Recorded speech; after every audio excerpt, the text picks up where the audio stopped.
सावन झड़ियां उछल बदलो कंडे छड़ छड़ जानी विच कमी छोरा मुर्दे तारियां तरनियां मुर्दे तारियां तरनियां मुर्दे तारी तरदे तरदे अख उगड़े किले विच होइए।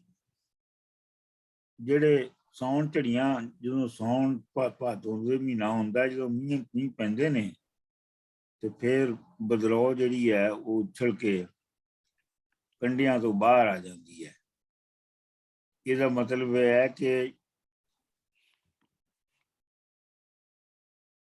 ਵਕਤ ਦੇ ਹਿਸਾਬ ਦੇ ਵਿੱਚ ਕਦੀ ਕਦੀ ਅਪਸਰਜ ਸੁਸਾਇਟੀ ਦੇ ਵਿੱਚ ਆਉਂਦੀ ਹੈ। ਉਹ ਜਿਹੜੀ ਅਪਸਰਜ ਹੈ ਉਹਦੇ ਵਿੱਚ ਜਿਹੜੇ ਕਮੀ ਮੁੰਡੇ ਨੇ ਉਹ ਸਿੱਧੀ ਤਾਰੀ ਤੇ ਤਰ ਨਹੀਂ ਸਕਦੇ, ਉਹ ਮੁਰਦਾ ਤਾਰੀ ਤਰਦੇ ਨੇ। ਹਾਂਜੀ ਓਕੇ। ਮੁਰਦਾ ਤਾਰੀ ਮੈਂ ਤੁਹਾਨੂੰ ਦੱਸਿਆ ਸੀ ਕਿ ਸ਼ਾਮ ਕਰੀਦਾ ਹੈ। ਮੁਰਦਾ ਤਾਰੀ ਤਰਦੇ ਤਰਦੇ ਅੱਖ ਉਗੜੇ ਕਿਲੇ ਵਿੱਚ ਹੋਈਏ, ਕਿਉਂਕਿ ਬਦਲਾਅ ਜਿਹੜੀ ਸ਼ੁਰੂ ਤੋਂ ਉਹ ਕਿਲੇ ਤੋਂ ਹੁੰਦੀ ਹੈ ਨਾ। ਇਸ ਵਾਸਤੇ ਜਿਹੜੇ ਜਿਹੜੇ ਜਿਹੜੇ ਕਮੀ ਛੋਰ ਨੇ ਉਹ ਤਰ ਤੇ ਮੁਰਦਾ ਤਾਰੀ ਰਹੇ ਨੇ। ਸੋ ਪਰ ਉਹਨਾਂ ਦੇ ਦਿਮਾਗ ਦੇ ਵਿੱਚ ਹੈ ਕਿ ਕਿਸੇ ਤਰੀਕੇ ਦੇ ਨਾਲ ਅਸੀਂ ਇਸ ਗੰਦੀ ਨਾਲੀ ਦੇ ਥਰੂ ਪੁੱਠੀ ਤਾਰੀ ਤਰਦੇ ਤਰਦੇ ਅਸੀਂ ਕਿਲੇ 'ਚ ਜਾ ਕੇ ਨਿਕਲ ਜਾਈਏ। ਇਹ ਨਹੀਂ ਮਤਲਬ they have the desire to be included in the upper class, ये मतलब है। अगला बन जी, पंजवें बूहे हेठ वसेंदियां पंजवा बूहा किसे ना डिठा अत जंगालिया खुरिया भुरिया कंध दे नाल ही रलिया। पंजवें बूहे उत्ते लोकां गोहे पथ पथ लाने जद बदलौई ठेकेदार बुराइयां करन सिपाहियां दे संग आउणा झटपट लोकां पाथियां ला लू इधर उधर करनियां सरकारी कंध ते पाथियां लाउणा जुर्म जो होया। ਜਿਹੜਾ ਪੰਜਵਾਂ ਬੂਹਾ ਹੈ, ਪੰਜਵਾਂ ਬੂਹਾ ਹੈ ਲੇਕਿਨ ਵੇਖਿਆ ਕਿਸੇ ਨੇ ਨਹੀਂ ਆ। ਅੱਤ ਜੰਗਾਲਿਆ ਜੰਗਾਲ ਲੱਗਾ ਹੈ ਉਹਨੂੰ, ਖੁਰਿਆ ਭੁਰਿਆ ਕੰਧ ਦੇ ਨਾਲ ਹੀ ਰਲਿਆ। ਇੰਨਾ ਕੰਧ ਵਗੈਰਾ ਹੀ ਹੋ ਗਿਆ ਕਿ ਉਹ ਪਛਾਣਿਆ ਨਹੀਂ ਜਾਂਦਾ। ਤੇ ਪੰਜਵੇਂ ਬੂਹੇ ਉੱਤੇ ਲੋਕਾਂ ਗੋਹੇ ਪਥ ਪਥ ਲਾਉਣੇ।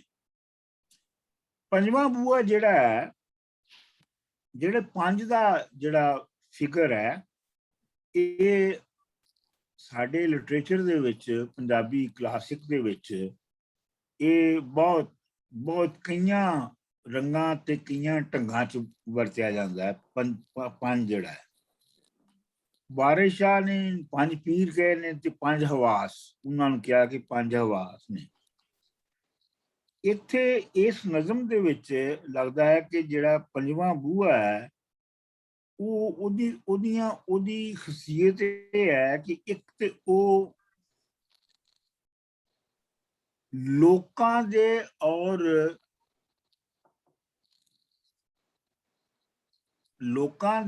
ਔਰ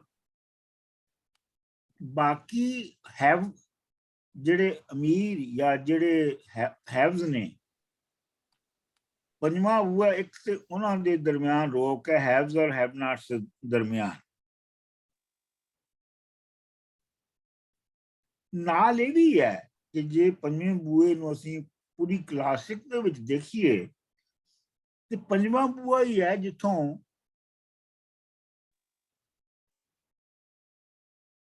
ਜਿੱਥੋਂ ਕੋਈ ਆਜ਼ਾਦੀ ਦੀ ਲਹਿਰ ਚੱਲਣੀ ਹੈ, ਜਿੱਥੋਂ ਖੁੱਲ੍ਹ ਦੀ ਲਹਿਰ ਚੱਲਣੀ ਹੈ, ਉਹ ਪੰਜਵੇਂ ਬੂਹੇ ਤੋਂ ਹੀ ਚੱਲਣੀ ਹੈ।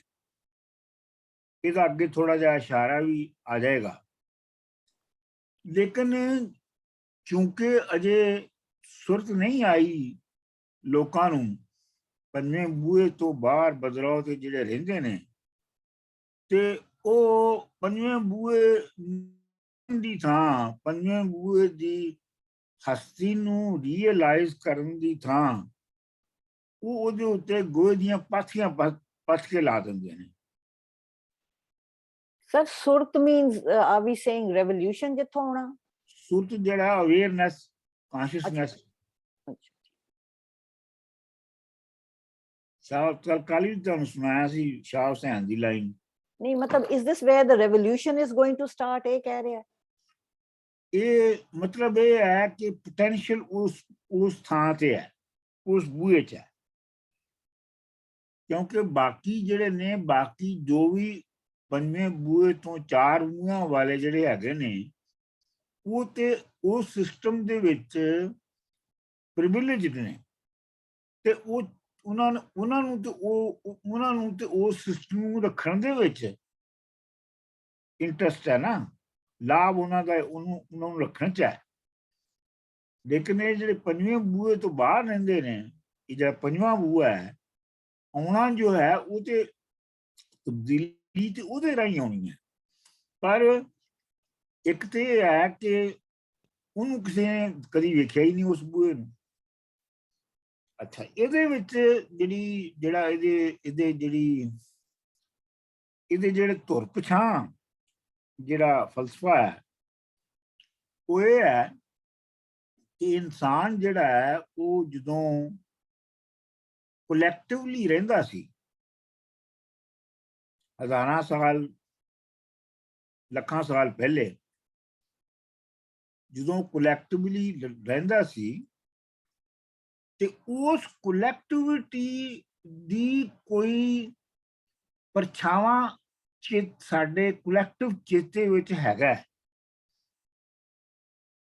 ਇਹਦੇ ਵੱਲ ਨਜਮ ਸਾਹਿਬ ਜਿਹੜੇ ਨੇ ਉਹ ਬਹੁਤ ਵਾਰੀ ਆਪਣੀਆਂ ਬਹੁਤ ਸਾਰੀਆਂ ਨਜ਼ਮਾਂ ਦੇ ਵਿੱਚ ਉਸ ਪਰਛਾਵੇਂ ਦਾ ਉਹ ਜਿਹੜਾ ਰਲ ਕੇ ਰਹਿਣ ਦਾ, ਕੋਲੈਕਟਿਵਿਟੀ ਦਾ ਜਿਹੜੀ ਸੱਦਰ ਸੀ, ਉਹ ਕਿਤੇ ਮਾੜੀ ਮੋਟੀ ਕਿਤੇ ਨਾ ਕਿਤੇ ਸਾਡੇ ਅੰਦਰ, ਔਰ ਖਾਸ ਤੌਰ ਤੇ ਉਹਨਾਂ ਲੋਕਾਂ ਦੇ ਅੰਦਰ ਜਿਨ੍ਹਾਂ ਨੂੰ ਇਸ ਪ੍ਰਬੰਧ ਵਿੱਚ, ਇਸ ਨਿਜ਼ਾਮ ਦੇ ਵਿੱਚ ਜਿਨ੍ਹਾਂ ਨੂੰ ਹਾਸਲ ਨਹੀਂ ਹੈਗਾ, ਉਹਨਾਂ ਵਿੱਚ ਉਹ ਜਿਹੜਾ ਥੋੜੀ ਬਹੁਤੀ ਯਾਦ ਹੈਗੀ ਆ, ਉਹਨਾਂ ਦਾ ਪਰਛਾਵਾਂ ਡੂੰਘਾ ਹੈ। ਉਹ ਜਿਹੜਾ ਤਖਤ ਲਾਹੌਰ ਹੈ ਨਾ, ਉਹਦੇ ਵਿੱਚ ਵੀ ਨਜਮ ਸਾਹਿਬ ਨੇ ਉਧਰ ਇਸ਼ਾਰਾ ਕੀਤਾ ਹੈ ਕਿ ਰਹੀ ਦੂਰ ਕਿਤੇ ਚੇਤਿਆਂ ਦੇ ਉੱਤੇ ਰਹੀ ਰਾਂਝਣ ਤੇਰੀ ਛਾਂ, ਕਿ ਦੂਰ ਚੇਤੇ ਦੇ ਵਿੱਚ ਕਿਤੇ ਤੇਰੀ ਛਾਂ ਜਿਹੜੀ ਹੈ, ਰਾਂਝੇ ਦੀ ਛਾਂ ਹੈਗੀ ਹੈ। ਮਤਲਬ ਇਹ ਹੈ ਜਿਹੜਾ ਕਿ ਇਸ ਸਮਾਜ ਨੂੰ ਦੇ ਵਿੱਚੋਂ ਬਾਹਰ ਨਿਕਲ ਕੇ ਇਹਨੂੰ ਬਦਲੇਗਾ। ਸੋ ਇਹ ਜਿਹੜਾ ਪੰਜਵਾਂ ਹੋਇਆ, ਇਹਦੀ ਮੈਂ ਜਾਣਬੁੱਝ ਕੇ ਜ਼ਰਾ ਜ਼ਿਆਦਾ ਤਸ਼ਰੀਹ ਕੀਤੀ ਹੈ ਤਾਂ ਕਿ ਇਹ ਤੁਹਾਨੂੰ ਇਹਦੀ ਤੁਸੀਂ ਚੱਸ ਲੈ ਸਕੋ ਕਿ ਪੰਜਵਾਂ ਬੂਹਾ ਹੈ ਕੀ ਹੈ। Manzoor Sahib, sorry to interrupt, but Punjab ਦਾ ਨਾਮ ਹੀ ਪੰਜ ਆਬ ਆ, ਤੇ ਮਤਲਬ ਪੰਜਵਾਂ ਲਫ਼ਜ਼ ਜਿਹੜਾ ਆ, ਪੰਜਵਾਂ ਹਿੰਸਾ ਜਿਹੜਾ ਆ, ਉਹ ਮੇਰਾ ਖਿਆਲ ਹੈ ਇਸ ਵਾਸਤੇ ਵੀ ਇੰਪੋਰਟੈਂਟ ਆ। ਹਾਂਜੀ ਹਾਂਜੀ ਹਾਂਜੀ ਹਾਂਜੀ। ਚਾਰ ਬੂਹੇ ਮੁਲਤਾਨ ਸ਼ਹਿਰ ਦੇ ਪਰ ਰਾਸ पे बगने, पंजवां किसे ना डिठा खुला, पंजवां किसे ना सुनिया। पंजवां जिहड़ा जिहड़ी मैं गल कह रहा सां चेते वाली, ਉਹ ਹੁਣ ਤੁਸੀਂ ਇਹਦੇ ਵਿੱਚ ਇਹ ਸਾਹਮਣੇ ਆ ਜਾਏਗੀ। ਗਾਉਣ ਪੁਰਾਣੇ ਪਾਵਨ ਦੱਸਾਂ, ਜਿਹੜੇ ਪੁਰਾਣੇ ਗੀਤ ਨੇ ਉਹਨਾਂ ਵਿੱਚ ਕੋਈ ਦੱਸ ਪੈਂਦੀ ਹੈ ਉਸ ਦੀ ਪੰਜਵੇਂ ਬੂਹੇ ਦੀ, ਤੇ ਵੈਸੇ ਨਾ ਉਹ ਦਿਸਦਾ ਹੈ ਲੋਕਾਂ ਨੂੰ, ਤੇ ਨਾ ਉਹਦੇ ਬਾਰੇ ਚ ਕੁਝ ਸੁਣਿਆ ਨਹੀਂ ਹੈ ਲੋਕਾਂ ਨੇ, ਬਸ ਗੀਤਾਂ ਦੇ ਵਿੱਚ ਉਹਦੇ ਇਸ਼ਾਰੇ ਨੇ।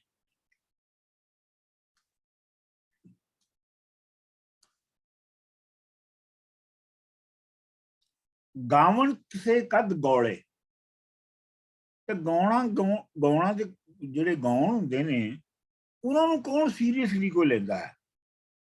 ਮਤਲਬ ਗਾਉਣ ਜਿਹੜਾ ਉਹਨਾਂ ਨੂੰ ਲੋਕੀ ਗਾ ਕੇ ਮਜ਼ਾ ਲੈ ਕੇ ਪਾਸੇ ਹੋ ਜਾਂਦੇ ਨੇ। ਉਹਨਾਂ ਗਾਉਣਾ ਦੇ ਵਿੱਚ ਡੂੰਘੀ ਗੱਲ ਕਿੱਥੋਂ ਆਈ ਹੈ, ਕਿਵੇਂ ਆਈ ਹੈ, ਉਹਦੇ ਉੱਤੇ ਕੋਈ ਕੋਈ ਕੋਈ ਬਹੁਤਾ ਨਹੀਂ ਕਰਦਾ, ਕੋਈ ਗੌਰ ਨਹੀਂ ਬਹੁਤਾ ਕਰਦਾ, ਕੋਈ ਕੰਸਨਟ੍ਰੇਟ ਨਹੀਂ ਕਰਦਾ। ਇਹ ਲਾਈਨ ਦਾ ਇਹ ਮਤਲਬ ਹੈ। ਚਾਰ ਬੂਹੇ ਮੰਡੇ ਵਗਦੀਆਂ ਨਹਿਰਾਂ, ਸੁੱਕੀਆਂ ਲਹਿਰਾਂ ਬਹਿਰਾਂ, ਪੰਜਵਾਂ ਕਾਂਗ ਬੁਲਾ ਨੀ। ਪੰਜ ਬੂਹੇ ਜਿਹੜੇ, ਚਾਰ ਬੂਹੇ ਜਿਹੜੇ ਨੇ ਉਹ ਜਿਵੇਂ ਨਹਿਰਾਂ ਨੇ। ਨਹਿਰਾਂ ਜਿਹੜੀਆਂ ਨੇ ਉਹ ਸਟੈਬਲਿਸ਼ਮੈਂਟ ਦਾ ਨਿਸ਼ਾਨੀ ਹੈ, ਕੋਲੋਨਾਈਜੇਸ਼ਨ ਦੀ ਨਿਸ਼ਾਨੀ ਹੈ, ਬੰਦੇ ਦੀ ਗੁਲਾਮੀ ਦੀ ਨਿਸ਼ਾਨੀ ਹੈ। ਚਾਰ ਬੂਹੇ ਮਿੰਡੇ ਵਗਦੀਆਂ ਨਹਿਰਾਂ, ਸੁੱਕੀਆਂ ਲਹਿਰਾਂ ਬਹਿਰਾਂ। ਉਹਨਾਂ ਦੇ ਵਿੱਚ ਜਿਹੜੀਆਂ ਲਹਿਰਾਂ ਬਹਿਰਾਂ ਨੇ ਉਹ ਵੀ ਸੁੱਕੀਆਂ ਹੀ ਨੇ, ਉਹਨਾਂ ਦੇ ਵਿੱਚ ਵੀ ਕੋਈ ਜਾਨ ਨਹੀਂ ਹੈਗੀ। ਪੰਜਵਾਂ ਕਾਂਗ ਬੁਲਾ ਨੀ, ਜਿਹੜਾ ਪੰਜਵਾਂ ਹੈ ਉਹ ਤੂਫਾਨ ਹੈ। ਕਾਂਗ ਦਾ ਮਤਲਬ ਹੁੰਦਾ ਤੂਫਾਨ, ਹੜ੍ਹ। ਪੰਜਵਾਂ ਕਾਂਗ ਬੁਲਾ, ਉਹ ਜਿਹੜੀ ਮੈਂ ਗੱਲ ਤੁਹਾਨੂੰ ਪਹਿਲੇ ਕਹਿ ਰਿਹਾ ਸਾਂ, ਠਿਲ ਵੇਖ ਨਜ਼ਾਰਾ। ਤੇ ਜਿਹੜਾ ਪੰਜਵਾਂ ਹੈ ਉਹ ਕਾਂਗ ਬੁਲਾ ਹੈ, ਪਰ ਉਹ ਜੇ ਉਹਦੇ ਵਿੱਚ ਠਿਲੋ, ਜੇ ਉਹਦੇ ਵਿੱਚ ਵੜ ਕੇ ਤਰੋ, ਤੇ ਤਾਂ ਹੀ ਉਹ ਪਤਾ ਤੁਹਾਨੂੰ ਲੱਗਦਾ ਹੈ ਕਿ ਉਹ ਹੈਗਾ ਕਿ ਨਹੀਂ ਹੈਗਾ। ਚਾਰ ਬੂਹੇ ਮਿੰਡ ਦਿਸਣ ਖੁੱਲੇ, ਖੁੱਲੇ ਵੇਖ ਕੇ ਵੜ ਗਏ ਭੁੱਲੇ, ਲੈ ਗਈ ਸੈਰ ਕਲਾ ਨੀ। ਚਾਰ ਬੂਹੇ ਜਿਹੜੇ ਚੂੰਕਿ ਖੁੱਲੇ ਨੇ, ਲੱਗਦਾ ਹੈ ਕਿ ਜਿਵੇਂ ਓਪਨ ਸਿਸਟਮ ਹੈ, ਹਰ ਬੰਦਾ ਉਹ ਚ ਵੜ ਕੇ ਅਮੀਰ ਹੋ ਸਕਦਾ ਹੈ। ਚਾਰ ਬੂਹੇ ਮੰਡੇ ਦਿਸਣ ਖੁੱਲੇ, ਖੁੱਲੇ ਵੇਖ ਕੇ ਵੜ ਗਏ ਭੁੱਲੇ। ਤੇ ਉਹਨਾਂ ਚਾਰਾਂ ਦੇ ਵਿੱਚ ਲੋਕੀ ਭੁਲੇਖੇ ਨਾਲ ਬੜੇ ਨੇ, ਉਹ ਕਿਸੇ ਭੁਲੇਖੇ ਦੇ ਵਿੱਚ ਉਸ ਚ ਵੜ ਜਾਂਦੇ ਨੇ। ਲੈ ਗਈ ਸੈਰ ਕਜ਼ਾਨੀ, ਉਹਨਾਂ ਨੂੰ ਤਕਦੀਰ ਜਿਹੜੀ ਹੈ ਉਹ ਉਹਨਾਂ ਨੂੰ ਲੈ ਗਈ ਉੱਥੇ, ਜਾਂ ਉਹ ਉੱਥੋਂ ਇਹ ਸਮਝ ਲਓ ਕਿ ਉਹ ਕਜ਼ਾ ਦਾ ਹਿੱਸਾ ਹੋ ਗਿਆ। ਚਾਰ ਬੂਹੇ ਮੰਡੇ ਅੱਖਣੇ ਮੱਖਣੇ, ਸਖਣੀਆਂ ਧਾਰਾਂ ਲੈਣ ਸੁਲਖਣੇ। ਚਾਰ ਬੂਹੇ ਮੰਡੇ ਅੱਖਣੇ ਮੱਖਣੇ,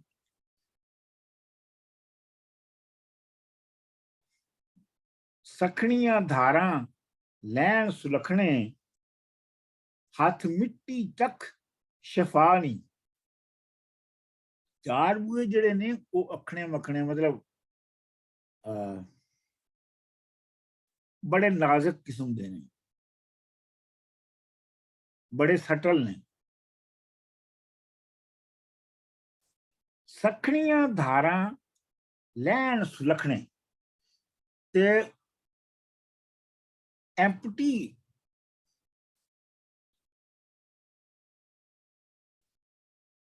ਬਗੈਰ ਕਿਸੇ ਚੱਸ ਦੇ ਮਜ਼ੇ ਦੇ ਜਿਹੜੀਆਂ ਧਾਰਾਂ ਨੇ ਉਹ ਲੈ ਕੇ ਲੈਣ ਸੁਲਖਣੇ, ਤੇ ਜ਼ਾਹਰ ਆਪਣੇ ਆਪ ਨੂੰ ਉਹ ਬਹੁਤ ਸੋਹਣਾ ਦੱਸਦੇ ਨੇ, ਪਰ ਜਿਹੜੀਆਂ ਧਾਰਾਂ ਉਹਨਾਂ ਨੂੰ ਮਿਲਣੀਆਂ ਨੇ ਉਹ ਸਖਣੀਆਂ ਹੀ ਨੇ।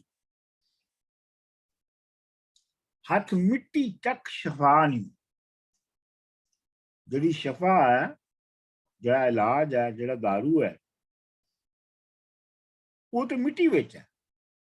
ਤੇ ਇਹ ਜਿਹੜੇ ਚਾਰ ਬੂਹੇ ਨੇ ਇਹ ਤੇ ਅੱਖਣੇ ਮੱਖਣੇ ਸਖਣੀਆਂ ਧਾਰਾਂ ਵਾਲੇ ਨੇ। ਪੰਜਵੀਂ ਜਿਹਦਾ ਭੰਡਾਰਾ,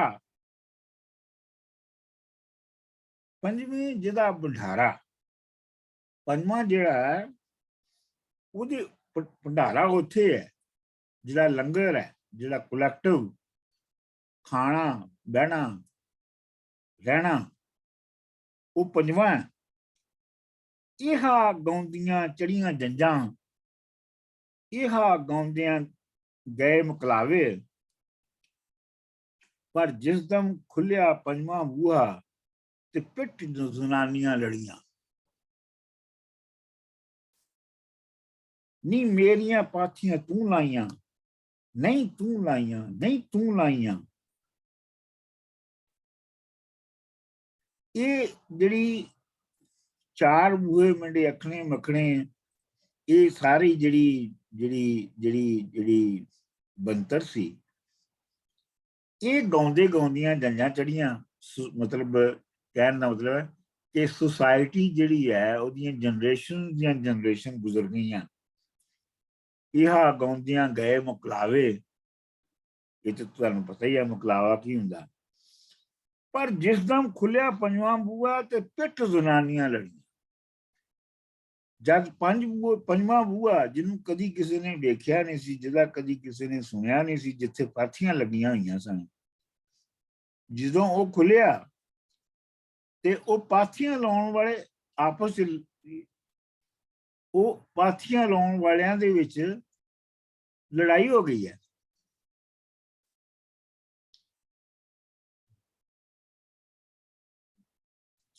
ਮਤਲਬ ਇਹ ਹੈ ਕਿ ਲੜਾਈ ਦਾ ਇੱਥੇ ਪਾਥੀਆਂ ਲਾਉਣ ਵਾਲਿਆਂ ਦੀ ਲੜਾਈ ਦਾ ਜਿਹੜਾ ਅਗਰ ਤੁਸੀਂ ਗੌਰ ਫਰਮਾਓ ਤਾਂ ਉਹਦਾ ਮਤਲਬ ਇਹ ਹੈ ਕਿ ਜਿਹੜਾ ਨਿਜ਼ਾਮ ਨੂੰ ਨੰਗਾ ਨਿਜ਼ਾਮ, ਕਰਪਟ ਨਿਜ਼ਾਮ, ਜਾਂ ਜਿਹੜਾ ਚਾਰ ਬੂਹਿਆਂ ਵਾਲਾ ਨਿਜ਼ਾਮ ਜਿਹੜਾ ਹੈ ਉਹ ਜਦੋਂ ਨੰਗਾ ਹੁੰਦਾ ਹੈ ਪੰਜਵੇਂ ਬੂਹੇ ਦੇ ਉੱਤੇ, ਤੇ ਉਹ ਉਸ ਨੂੰ ਢੱਕਣ ਵਾਲੇ ਜਿਨ੍ਹਾਂ ਚੀਜ਼ਾਂ ਨਾਲ ਢੱਕਿਆ ਸੀ ਉਹਨਾਂ ਦੇ ਦਰਮਿਆਨ ਟਕਰਾਅ ਸ਼ੁਰੂ ਹੋ ਜਾਂਦਾ ਹੈ। ਪੰਜਵੇਂ ਬੂਹੇ ਖਲਾ ਸ਼ਮਸ ਨੂੰ ਵੇਖ ਕੇ ਕਿਸੇ ਨੇ ਪੁੱਛਿਆ, ਕੌਣ ਆਇਆ ਪੈਣ ਲਿਬਾਸ ਕੁੜੇ। ਪੰਜਵੇਂ ਬੂਹੇ ਸ਼ਮਸ ਜਦੋਂ ਆਇਆ, ਉਹਨੂੰ ਵੇਖ ਕੇ ਕਿਸੇ ਨੇ ਇਹ ਸਵਾਲ ਨਹੀਂ ਪੁੱਛਿਆ, ਕੌਣ ਆਇਆ ਪੈਨ ਲਿਬਾਸ ਕੁੜੇ। ਬੁੱਲੇ ਸ਼ਾਹ ਦੀ ਲਾਈਨ ਹੈ, ਕੌਣ ਆਇਆ, ਕਾਫੀ ਹੈ ਬੁੱਲੇ ਸ਼ਾਹ ਦੀ, ਕੌਣ ਆਇਆ ਪੈਨ ਲਿਬਾਸ ਕੁੜੇ। ਇਹਦਾ ਤੁਸੀਂ ਕੀ ਮਤਲਬ ਸਮਝਦੇ ਹੋ, ਕੌਣ ਆਇਆ ਪੈਨ ਲਿਬਾਸ ਕੁੜੇ? ਦੱਸੋ।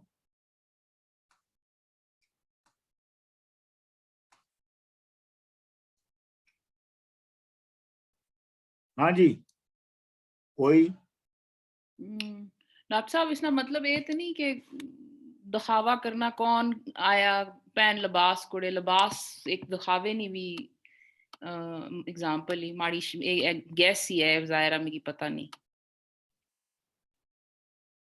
नहीं, ਇਹਦਾ ਮਤਲਬ ਹੈ ਜੇ ਇਹਦਾ ਲਿਟਰਲ ਮਤਲਬ ਕਰੀਏ, ਜਿਹੜੇ ਮਜ਼ਹਬੀ ਲੋਕ ਕਰਦੇ ਨੇ ਉਹ ਤੇ ਇਹ ਕਰਦੇ ਨੇ ਕਿ ਰੱਬ ਜਿਹੜਾ ਹੈ ਉਹ ਬੰਦੇ ਦੀ ਸ਼ਕਲ ਵਿੱਚ ਆ ਗਿਆ। ਸ਼ਾਇਰੀ ਦੇ ਵਿੱਚ ਤੁਸੀਂ ਕਰਦੇ ਹੋ ਤੇ ਉਹ ਕਹਿੰਦੇ ਨੇ ਜੀ ਰਾਂਝਾ ਜੋਗੜਾ ਬਣਾਇਆ, ਜੋਗੀ ਦੇ ਲਿਬਾਸ ਵਿੱਚ ਆ ਗਿਆ। ਇੱਥੇ ਮਤਲਬ ਹੈਗਾ ਕਿ ਜਿਹੜੀ ਤਬਦੀਲੀ ਦੀ ਜਿਹੜੀ ਤਬਦੀਲੀ ਦੀ ਰੌ ਹੈ, ਲਹਿਰ ਹੈ, ਉਹਦੀ ਸ਼ਕਲ ਬਣ ਕੇ ਇੱਕ ਬੰਦਾ ਆ ਗਿਆ ਸਾਹਮਣੇ, ਯਾਨੀ ਕਿ ਇੱਕ ਮਸੀਹਾ ਰੂਪ। ਮਸੀਹਾ ਤੁਸੀਂ ਉਹਨੂੰ ਕਹਿ ਲਓ, ਜਾਂ ਉਹਨੂੰ ਤੁਸੀਂ ਇਹ ਕਹਿ ਲਓ ਕਿ ਜਿਹੜਾ ਉਹਨਾਂ ਪੰਜਵੇਂ ਬੂਹੇ ਨੂੰ ਜਿਹੜੀ ਖੁੱਲ੍ਹ ਚਾਹੀਦੀ ਸੀ, ਪੰਜਵੇਂ ਬੂਹੇ ਨੂੰ ਜਿਹੜੀ ਏਕਤਾ ਚਾਹੀਦੀ ਸੀ, ਜਿਹੜੀ ਸਾਂਝ ਨਾਲ ਰਹਿਣ ਦੀ, ਅੱਗੇ ਵਧਣ ਦੀ ਜਿਹੜੀ ਉਹਨਾਂ ਦੀ ਜਿਹੜੀ ਡਿਜ਼ਾਇਰ ਸੀ, ਜਿਹੜਾ ਚੇਤਾ ਸੀ ਪਹਿਲੇ। ਹੁਣ ਤੁਸੀਂ ਇੱਥੇ ਯਾਦ ਕਰੋ ਕਿ ਪਹਿਲੇ ਅਸੀਂ ਜਿਹੜਾ ਚੇਤੇ ਦੇ ਵਿੱਚ ਸੀ ਨਾ, ਉਹ ਹੁਣ ਲਿਬਾਸ ਪਾ ਕੇ ਆ ਗਿਆ। ਸਮਝੋ ਗੱਲ ਨੂੰ। ਜਿਹੜੀ ਮੈਂ ਚੇਤੇ ਤੇ ਗੱਲ ਕੀਤੀ ਸੀ, ਉਹ ਸਾਡੇ ਚੇਤਿਆਂ ਦੇ ਵਿੱਚ ਸੀ। ਉਹ ਹੁਣ ਲਿਬਾਸ ਪਾ ਕੇ ਆ ਗਿਆ, ਇੱਕ ਬੰਦੇ ਦੀ ਸ਼ਕਲ ਦੇ ਵਿੱਚ ਤੁਹਾਡੇ ਸਾਹਮਣੇ ਆ ਗਿਆ ਉਹ ਚੇਤਾ। ਮੈਂ ਬੁੱਝ ਗਈ ਅਤੇ ਜੰਮਿਆ ਕਾਂ, ਚੜ ਮੋਢੇ ਮੈਂਡਾ ਕੂਕੇ ਨਾ, ਮੋਈ ਨੂੰ ਨਿਤ ਪਿਆ ਲਾਵੇ ਲਾਰੇ, ਚੱਲ ਅੜੀਏ ਤੈਨੂੰ ਢੋਲ ਮਿਲਾਂ। ਮੈਂ ਬੁੱਝ ਗਈ ਅਤੇ ਉੱਗਿਆ ਕਾਂ, ਚੜੇ ਕੰਧਾੜੇ ਕਰੇ ਕਲੋਲਾਂ, ਕੋਈ ਨਾ ਕੂਏ ਜਦ ਮੈਂ ਬੋਲਾਂ, ਚੁੰਝ ਮਾਰ ਕੇ ਫੂਲਾਂ ਹਰ ਸ਼ੈ, ਆਪ ਖਲੋਵਾਂ ਸੁੱਕੇ ਥਾਂ। ਮੈਂ ਬੁੱਝ ਗਈ ਅਤੇ ਜੰਮਿਆ ਕਾਂ, ਚੜ ਮੋਢੇ ਮੰਡਾ ਕੂਕੇ ਨਾ। ਕਾਂ ਜਿਹੜਾ ਹੈ ਉਹ ਵੀ ਜਿਹੜਾ ਆਉਣ ਵਾਲੇ ਦਾ ਪਤਾ ਦਿੰਦਾ ਹੈ ਨਾ। ਕਾਂ ਜਿਹੜਾ ਹੈ ਉਹ ਵੀ ਤੇ ਪ੍ਰਾਹੁਣੇ ਦੀ ਆਉਣ ਦੀ ਖਬਰ ਦਿੰਦਾ ਹੈ ਨਾ ਤੁਹਾਨੂੰ। ਹੁਣ ਇੱਕ ਪਹਿਲੇ ਉਹਦੇ ਤੁਸੀਂ ਦੇਖੋ, ਆਇਆ ਪਹਿਨ ਲਿਬਾਸ ਕੁੜੇ, ਤੇ ਲਿਬਾਸ ਪਹਿਨ ਕੇ ਆਉਣ ਵਾਲਾ ਜਿਹੜਾ ਹੈ ਇਹ ਉਹਦੇ ਲਈ ਇਹ ਲਾਈਨਾਂ ਆ ਰਹੀਆਂ ਨੇ। ਮੈਂ ਬੁੱਝ ਗਈ ਅਤੇ ਜੰਮਿਆ ਕਾਂ, ਚੜ ਮੋਢੇ ਮੰਡਾ ਕੂਕੇ ਨਾ, ਮੋਈ ਨੂੰ ਨਿਤ ਪਿਆ ਲਾਵੇ ਲਾਰੇ। ਮਤਲਬ ਮੈਂ ਤੇ ਖਤਮ ਹੋ ਚੁੱਕੀ ਸਾਂ, ਮੇਰੇ ਅੰਦਰ ਤੇ ਉਹ ਜਿਹੜੀ ਤਬਦੀਲੀ ਦੀ ਡਿਜ਼ਾਇਰ ਸੀ, ਬਦਲਣ ਦੀ ਖਾਹਿਸ਼ ਸੀ, ਮੁੜ ਕੇ ਜੀਉਣ ਦੀ ਜਿਹੜੀ ਖਾਹਿਸ਼ ਸੀ, ਉਹ ਤੇ ਮਰ ਚੁੱਕੀ ਸੀ। ਪਰ ਇਹ ਫਿਰ ਕਾਂ ਜੰਮ ਪਿਆ ਵਿੱਚੋਂ। ਕਾਂ ਦਾ ਮਤਲਬ ਹੈ ਇੱਕ ਆਉਣ ਵਾਲੇ ਵਕਤ ਦੀ ਜਿਹੜੀ ਹੈ ਉਹ ਚਿਣਗ ਅੱਗ ਜਾਗ ਪਈ ਹੈ। ਚੜ ਮੋਢੇ ਮੋਢੇ ਮੇਰੇ ਮੋਢੇ ਤੇ ਚੜ ਕੇ ਮੇਰਾ ਨਾਂ ਲਾ ਕੇ ਕਹਿੰਦਾ ਕਿ ਤੂੰ ਜਾਗ। ਮੋਈ ਨੂੰ ਨਿਤ ਪਿਆ ਲਾਵੇ ਲਾਰੇ, ਤੇ ਮੈਂ ਮਰੀ ਹੋਈ ਹਾਂ, ਮੈਨੂੰ ਇਹਨੂੰ ਲਾਰੇ ਲਾਉਂਦਾ ਹੈ, ਵਾਅਦੇ ਕਰਦਾ ਹੈ ਕਿ ਉਹ ਜਿਹੜਾ ਤੇਰਾ, ਚੱਲ ਅੜੀਏ ਤੈਨੂੰ ਢੋਲ ਵਿਖਾਂ, ਚੱਲ ਅੜੀਏ ਤੈਨੂੰ ਮੈਂ ਤੇਰਾ ਜਿਹੜਾ ਸ਼ੌਹ ਹੈ, ਜਿਹੜਾ ਤੇਰਾ ਮਾਸ਼ੂਕ ਹੈ, ਚੱਲ ਮੈਂ ਤੈਨੂੰ ਉਹਦੇ ਨਾਲ ਮਿਲਾਉਣੀ ਆ। ਉਹ ਤੁਸੀਂ ਗੱਲ ਨੂੰ ਸਮਝ ਗਏ ਹੋ। ਮੈਂ ਬੁੱਝ ਗਈ ਅਤੇ ਉੱਗਿਆ ਕਾਂ, ਚੜ ਕੰਧਾੜੇ ਕਰੇ ਕਲੋਲਾਂ, ਕੋਈ ਨਾ ਕੂਏ ਜਦ ਮੈਂ ਬੋਲਾਂ, ਚੁੰਝ ਮਾਰ ਕੇ ਫੂਲਾਂ ਹਰ ਸ਼ੈ, ਆਪ ਖਲੋਵਾਂ ਸੁੱਕੇ ਥਾਂ। ਇਹ ਕਾਂ ਜਿਹੜਾ ਹੈ, ਇਹ ਕਾਂ ਦੇ ਕਰੈਕਟਰਾਈਜੇਸ਼ਨ ਹੋ ਰਹੀ ਹੈ।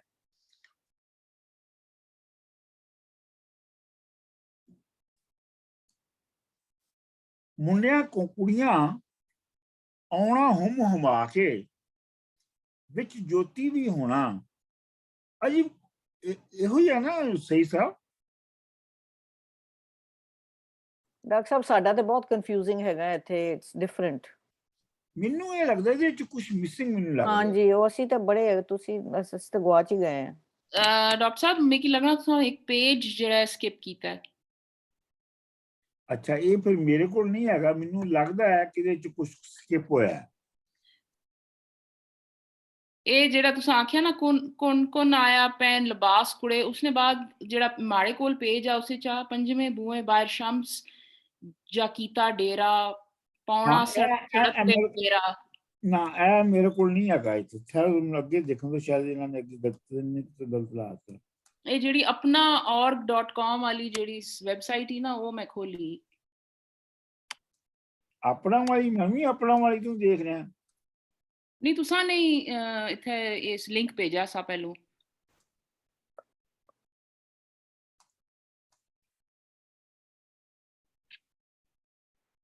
ਕੌਣ ਆਇਆ ਪਹਿਨ ਲਿਬਾਸ ਕੁੜੇ, ਪੰਜਵੇਂ ਬੂਹਿਓਂ ਬਾਹਰ ਸ਼ਮਸ ਜਾਂ ਕੀਤਾ ਡੇਰਾ, ਪੌਣ ਪੌਣਾ ਸੜਕ ਤੇ ਡੇਰ ਪੇਰਾ, ਉਹਨੇ ਰਹਿਣਾ ਨੰਗਿਆ ਜਿਹੜਾ ਲੰਗੇ हाँ वही है, साडे कोल ही है हत्थ जी। ते कहना, हाँ जी हाँ, बिल्कुल ये यही है। साडे कोल है। पर को ठहरो, कौन आया? पहन लिबास कुड़े, इथों तक तो ठीक हो गया ना?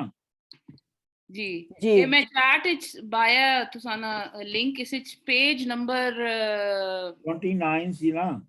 जी तो हुन पक्के आ जेड़ा गया छोड़ के। पेज नंबर 30 पंजवें जेड़ा है ना बूहे, वो हाँ हाँ, आ गया, निकल आया।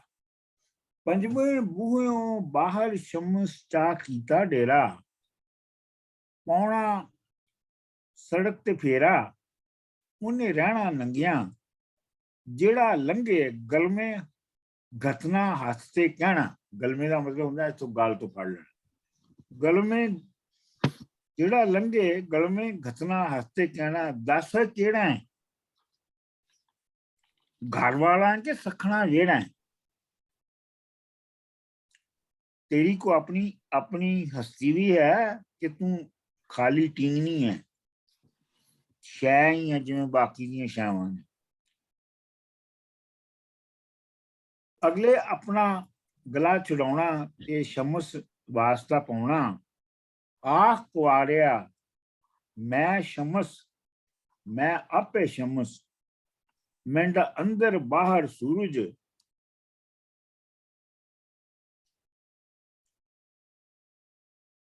आखो नव्या मैं शमस, मैं आपे शमस, राजे रईयत हुकुम अदालत सभे ठगी दे वेस, मैं बत बुझ गई बत जगत अंधेरा, मैं बच बुझ गई बत तेरो मेर, बोल फुट भी मैं शमस, मैं आपे शमस। छल वही जड़ी जड़ी उपरों आवे, उपरों ढले तां बिस मन सलवा। लो जी हुण इहनूं कर लिया। पंजवें बूहों बाहर शमस चा कीता डेरा ते साफ ही है, पौना सड़क ते फेरा, उन्हें रहना नंगिया।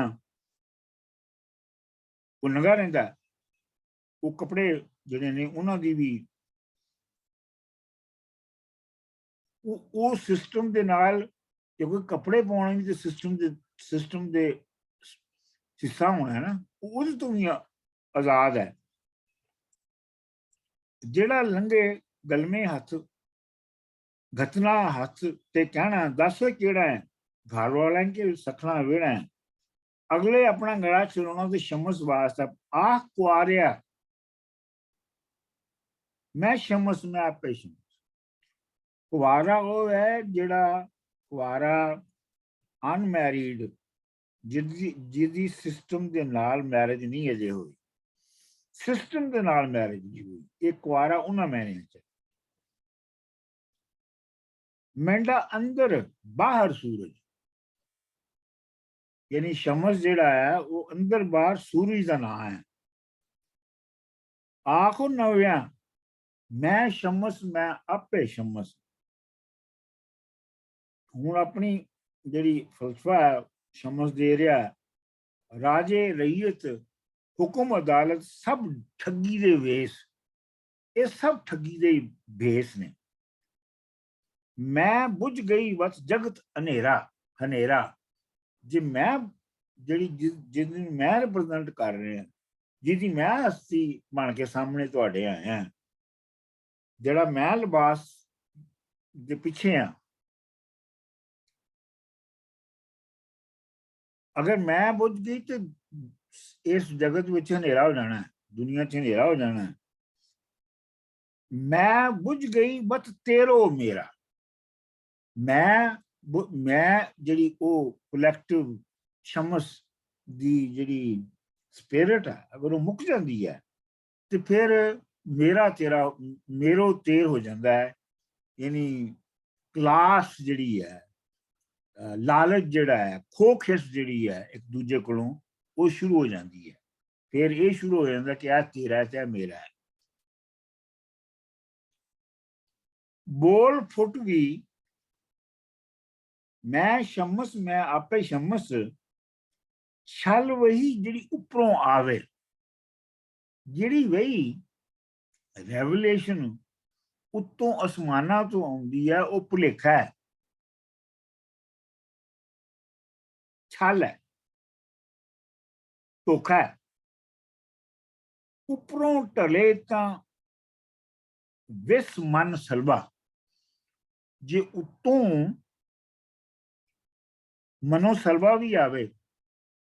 ये मनो सलवा समझाओ जी, अपना अपना ईश्वर समझाओ, बाकियां जी जी समझाओ। मनसलवा ये हजरत मूसा नी कौम वास्ते अशना सा अगर मैं मिकी गल भलेखा नहीं पिया ओ वादा सा बनी इसराइल सू कि तुसा की अपरू खाने की ते खाने तुसा ना खाना जेड़ा है ना मनोसलवा नी शक्ल पर लैसी है ते एक डिवाइन फूड का ना की मतलब एक नेमत बिल्कुल, समझ लो मतलब बगैर मेहनत कीते तो ਤੁਹਾਨੂੰ बैठे बिठाया ਤੁਹਾਨੂੰ मिल जाया करेगा खाना, ਤੇ ਉਹਨਾਂ ਨੂੰ मूसा ਦੀ ਕੌਮ ਨੂੰ ਮਿਲਣਾ ਸ਼ੁਰੂ ਹੋ ਗਿਆ ਮਨੋ ਸਲਵਾ। ਤੇ ਉਹ मूसा ਨੇ ਕਿਹਾ ਕਿ ਗਾਂ ਨੂੰ ਨਹੀਂ ਪੂਜਣਾ, ਗਾਂ ਨੂੰ ਜਾਂ ਬਛੜਾ ਸੀ ਜਿਹਨੂੰ ਨਹੀਂ ਪੂਜਣਾ, ਤੇ ਮਨੋ ਸਲਵਾ ਮਿਲਦਾ ਰਹੇਗਾ। ਤੇ ਉਹ मूसा ਉੱਥੋਂ ਚਲਾ ਗਿਆ ਤੇ ਉਹਨਾਂ ਨੇ ਦੁਬਾਰਾ ਬਛੜੇ ਨੂੰ ਪੂਜਣਾ ਸ਼ੁਰੂ ਕਰ ਦਿੱਤਾ। ਤੇ ਮਤਲਬ ਇਹ ਸੀ ਕਿ ਮਨੋ ਸਲਵੇ ਦੇ ਨਾਲ ਵੀ ਉਹਨਾਂ ਦਾ ਮਨ ਉਹਨਾਂ ਨੇ ਆਪਣੇ ਅਕੀਦੇ ਬਦਲਣ ਤੋਂ ਇਨਕਾਰ ਕਰਤਾ। ਇਹ ਇੱਕ ਸਟੋਰੀ ਹੈ। ਲੇਕਿਨ ਇੱਥੇ ਤੁਸੀਂ ਦੇਖੋ ਉੱਪਰੋਂ ਢਲੇ ਤਾਂ ਵਿਸ ਦਾ ਮਤਲਬ ਜ਼ਹਿਰ, ਮਤਲਬ ਜਿਹੜਾ ਬਗੈਰ ਮਿਹਨਤ ਦੇ ਮਨੋ ਸਲਵਾ ਮਿਲੇ ਤੇ ਉਹ ਜ਼ਹਿਰ ਹੁੰਦਾ ਹੈ। ਇਨ ਅਦਰ ਵਰਡਸ ਜਿਹੜੇ ਉੱਤੇ ਵਾਲੇ ਨੇ ਜਿਨ੍ਹਾਂ ਨੂੰ ਬਗੈਰ ਮਿਹਨਤ ਦੇ ਮਿਲ ਰਿਹਾ ਹੈ ਮਨੋ ਸਲਵਾ, ਉਹ ਬੇਸਿਕਲੀ ਜ਼ਹਿਰ ਖਾ ਰਹੇ ਨੇ।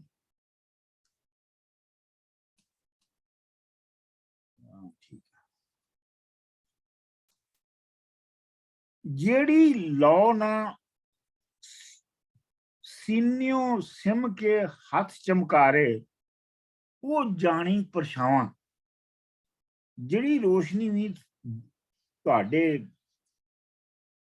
ਸੀਨੇ ਵਿੱਚੋਂ ਨਹੀਂ ਨਿਕਲ ਕੇ ਤੁਹਾਡੀ ਹੱਥ ਚਮਕਾਉਂਦੀ, ਤੁਹਾਡੇ ਆਪਣੇ ਸੀਨੇ ਵਿੱਚੋਂ ਨਿਕਲ ਕੇ, ਉਹ ਸ਼ੈਡੋ ਹੈ, ਉਹ ਰੀਅਲ ਨਹੀਂ ਹੈਗਾ। ਬੋਲ ਓਏ ਇੱਕ ਵਾਰੀ ਬੋਲ ਮੂੰਹੋਂ, ਮੈਂ ਅੱਜ ਤੈਂਡੇ ਨਲੜੇ ਅੰਦਰ। ਤੂੰ ਬੋਲ, ਮੈਂ ਅੱਜ ਤੇਰੇ ਨਲੜੇ ਅੰਦਰ, ਤੇਰੇ ਤੇਰੇ ਤੇਰੇ ਕਾਬੂ ਚ। ਅੱਜ ਮੈਂ ਤੇਰੇ ਥੋੜਾ ਜਿਹਾ ਕਾਬੂ ਹੈ, ਸਮਝ। ਇਹ ਮਤਲਬ ਹੈ ਸਮਝ ਦਾ ਕੰਮ ਹਾ, ਜਿਹੜਾ ਲੰਘੇ ਉਹਦੇ ਪੰਜਾ ਗਲ ਵਿੱਚ ਘਤਨਾ। ਰੇਸ਼ਮ ਖੱਦਰ ਜੋ ਕੁਝ ਹੋਵੇ ਲੀਰ ਲੀਰ ਕਰ ਛੱਡਣਾ। ਸਮਝ ਦਾ ਕੰਮ ਹਾ ਘਰ ਘਰ ਅੱਗੇ ਜੱਲੀ ਪਾਉਣੀ। ਜੱਲੀ ਪਾਉਣ ਦਾ ਮਤਲਬ ਹੈ ਧਮਾਲ ਪਾਉਣੀ। ਮੈਂ ਬੁੱਝ ਗਈ ਖੋ ਸੋਭਾ ਨਿੰਦਿਆ। ਮੈਂ ਬੁੱਝ ਗਈ ਖੋ ਸੋਭਾ ਨਿੰਦਿਆ। ਮੈਂ ਬੁੱਝ ਗਈ ਝਲ ਜਾਣ ਦੀ ਚਿੰਤਾ। ਮੈਂ ਬੁੱਝ ਗਈ ਅਤੇ ਅੰਦਰ ਖੋਭਾ। ਮੈਂ ਬੁੱਝ ਗਈ ਅਤੇ ਹੱਟੀਆਂ ਸੀਨੇ। ਜੋ ਮੁੱਲ ਤਾਰੇ ਲੈ ਜਾਏ ਸੌਦਾ, ਜੋ ਬਹਿ ਜਾਏ ਸੋ ਕਰ ਲੈ ਵਟੀਆਂ। ਦੇ ਖਟੀਆਂ ਅਤੇ ਰਾਤੀ ਚੱਟੀਆਂ। ਮਨ ਘਿਨ ਮੈਂ ਸ਼ਮਸ, ਮੈਂ ਆਪੇ।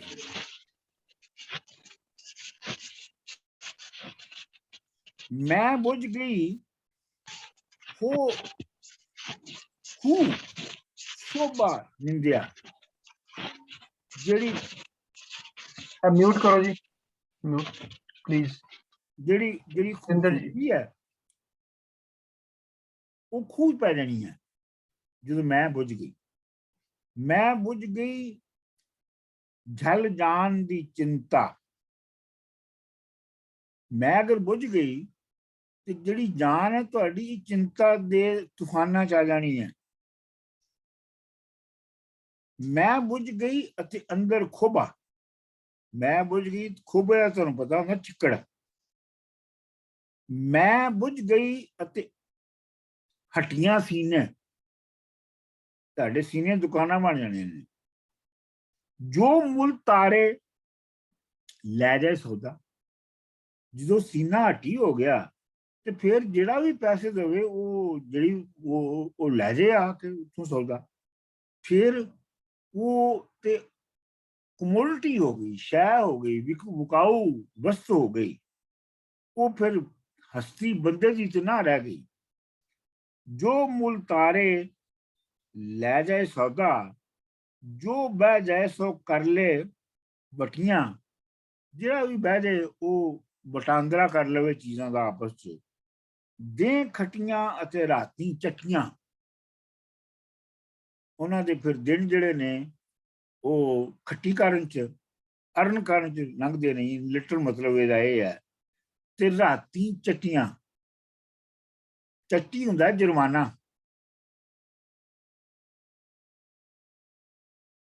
ਜਿਹੜੀ ਮਿਹਨਤ ਜ਼ਬਰਦਸਤੀ ਜੁਰਮਾਨੇ ਦੇ ਤੌਰ ਤੇ ਕਰਵਾਇਆ ਜਾਏ ਉਹ ਚੱਟੀ। ਮੈਨੂੰ ਚੱਟੀ ਪੈ ਗਈ ਹੈ, ਪਤਾ ਨਾ ਤੁਹਾਨੂੰ ਚੱਟੀ ਦੇ ਲਫ਼ਜ਼ ਦਾ? ਹਾਂਜੀ,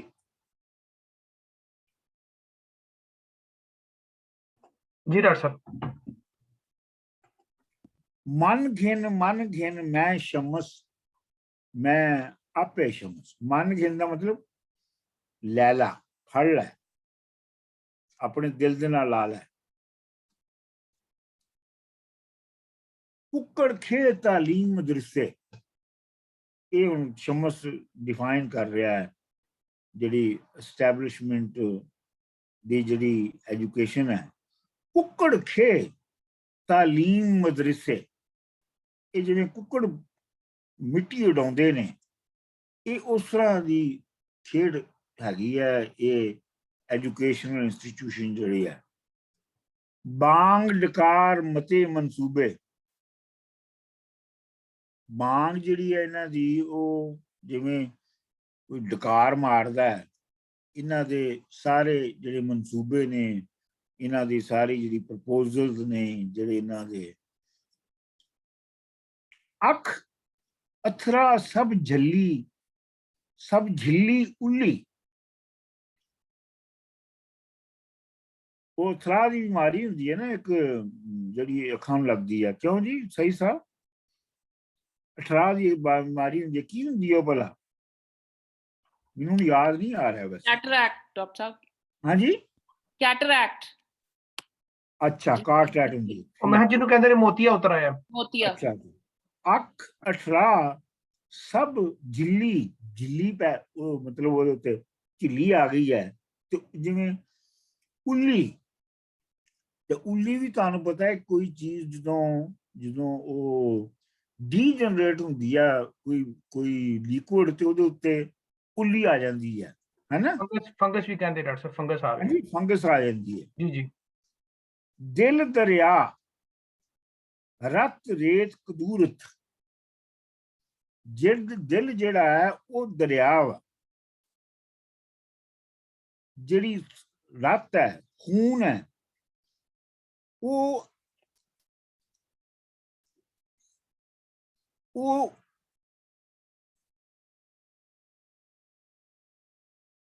ਇਹ ਹੁਣ ਇਹ ਜਿਹੜਾ ਇਹ ਜਿਹੜੀਆਂ ਲਾਈਨਾਂ ਨੇ, ਇਹਨਾਂ ਨੂੰ ਕੰਟੀਨਿਊਟੀ ਦੇਖੋ। ਇਹ ਹੁਣ ਡਿਫਾਈਨ ਕਰ ਰਿਹਾ ਹੈ ਸ਼ਮਸ, ਜਿਹੜਾ ਚਾਲੂ ਨਿਜ਼ਾਮ ਹੈ ਉਹਨੂੰ ਕਰ ਰਿਹਾ ਹੈ ਡਿਫਾਈਨ, ਜਿਹਦੇ ਵਿੱਚ ਕੁੱਕੜ ਖੇ ਤਾਲੀਮ ਮਦਰਸੇ, ਬਾਂਗ ਡਕਾਰ ਮਤੇ ਮਨਸੂਬੇ, ਅੱਖ ਅਠਰਾ ਸਭ ਝਿੱਲੀ ਉੱਲੀ, ਦਿਲ ਦਰਿਆ ਰਤ ਰੇਤ ਕਦੂਰਤ। ਜਿਹੜੇ ਇਹਨਾਂ ਦੇ ਦਿਲ ਨੇ, ਦਿਲਾਂ ਦੇ ਦਰਿਆ ਨੇ, ਜਿਹੜੀ ਦਿਲਾਂ ਦੇ ਦਰਿਆਵਾਂ ਵਿੱਚ ਜਿਹੜੀ ਲਹੂ ਉਹ ਵਗ ਰਿਹਾ ਹੈ, ਉਹ ਰੇਤ ਕਦੂਰਤ, ਉਹ ਰੇਤ ਦੇ ਵਿੱਚ ਦੁਸ਼ਮਣੀ ਬਣ ਕੇ, ਹੋਸਟਿਲਿਟੀ ਬਣ ਕੇ ਸਮਾ ਰਹੀ ਹੈ। ਨਾੜੀ ਫਿਰੇ ਅਕਾ, ਤੇ ਵੇਨਸ ਦੇ ਵਿੱਚਾਂ ਦੇ ਵਿੱਚ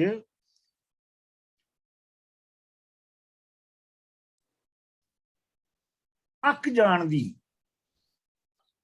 ਅੱਕੇ ਹੋਣ ਦੀ, ਜਿਹੜੀ ਸੈਂਸਿਬਿਲਿਟੀ ਹੈ ਉਹ ਬੜੀ ਰਹਿੰਦੀ ਹੈ। ਅੱਕ ਇੱਥੇ ਜਿਹੜਾ ਹੈ ਅਕਾ ਜਿਹੜਾ ਹੈ ਉਹ ਸਟੇਜਮੈਂਟ ਹੈ, ਏਲੀਅਨੇਸ਼ਨ ਹੈ। ਵੇਵ ਜਿਹੜੀਆਂ ਨੇ ਉਹਨਾਂ ਦੇ ਵਿੱਚ ਹੋਰ ਕੁਛ ਨਹੀਂ ਬਲਕਿ ਉਹਨਾਂ ਦੇ ਵਿੱਚ ਅਕਾ ਫਿਰ ਰਿਹਾ ਹੈ। ਸਟੈਗਨੇਸ਼ਨ ਵੀ ਹੋ ਸਕਦੀ ਹੈ। ਸਟੈਗਨੇਸ਼ਨ, ਏਲੀਅਨੇਸ਼ਨ ਬੇਸਿਕਲੀ। ਸਰ ਇੱਕ minute please, Shams the background ਦੱਸੋ, ਉਹ ਮਿਥ ਕੀ ਹੈ? ਵੀ ਡੋਂਟ ਨੋ ਦੈਟ। ਸ਼ਮਸ ਜਿਹੜਾ ਹੈ ਉਹ ਮੁਲਤਾਨ ਸ਼ਹਿਰ ਦੇ ਵਿੱਚ ਸੂਫੀ ਸੀ ਇੱਕ, ਤੇ ਇਹੋ ਹੀ ਅਸੀਂ ਜਾਣਦੇ ਹਾਂ ਕਿ ਉਹਨੂੰ ਬਗਾਵਤ ਦੇ ਇਲਜ਼ਾਮ ਦੇ ਵਿੱਚ ਜਿਹੜੀ ਸੀ ਉਹਦੀ ਖਲ ਪੁੱਠੀ ਲਾਈ ਗਈ ਸੀ। ਡਾਕਟਰ ਸਾਹਿਬ ਉਹਦਾ ਪੂਰਾ ਨਾਮ ਉਹਨਾਂ ਦਾ ਸ਼ਮਸ ਤਬਰੇਜ਼ ਸੀ? ਹਾਂਜੀ ਹਾਂਜੀ, ਠੀਕ ਠੀਕ। ਸਰ ਇਹ ਕਦੋਂ ਦੀ ਗੱਲ ਹੈ, ਕਿਹੜੇ ਸਮੇਂ ਦੀ, ਕੋਈ ਆਈਡੀਆ? ਮੇਰਾ ਖਿਆਲ ਇਹ ਮਿਡੀਵਲ ਪੀਰੀਅਡ 'ਚ ਹੀ ਹੋ ਸਕਦਾ। ਇਹਨੇ ਕੋਈ ਰਿਵੋਲਟ ਕੀਤਾ ਸੀ ਜਿਹੜੀ ਉਹਨੂੰ ਸਜ਼ਾ ਕਾਦੀ ਮਿਲੀ ਸੀ? ਦੇਖੋ ਇਹ ਜਿਹੜਾ ਨਾ ਉਹਦੀ ਹਿਸਟੋਰੀਕਲ ਕੋਈ ਐਵੀਡੈਂਸ ਉਹ ਤੇ ਮੈਂ ਨਹੀਂ ਪੜ੍ਹੀ ਕਿ ਯਾਨੀ ਹਿਸਟੋਰੀਕਲੀ ਕੀ ਹੋਇਆ ਸੀ, ਇਹ ਨਹੀਂ ਕਿਸੇ ਨੇ ਬਿਆਨ ਕੀਤਾ। ਹਾਂ ਅਲਬત્ਤਾ ਇਹ ਕਿ ਉਹ ਇੱਕ ਸਤਿੰਦਰ ਜੀ ਮਿਊਟ ਕਰ ਲਓ ਜ਼ਰਾ।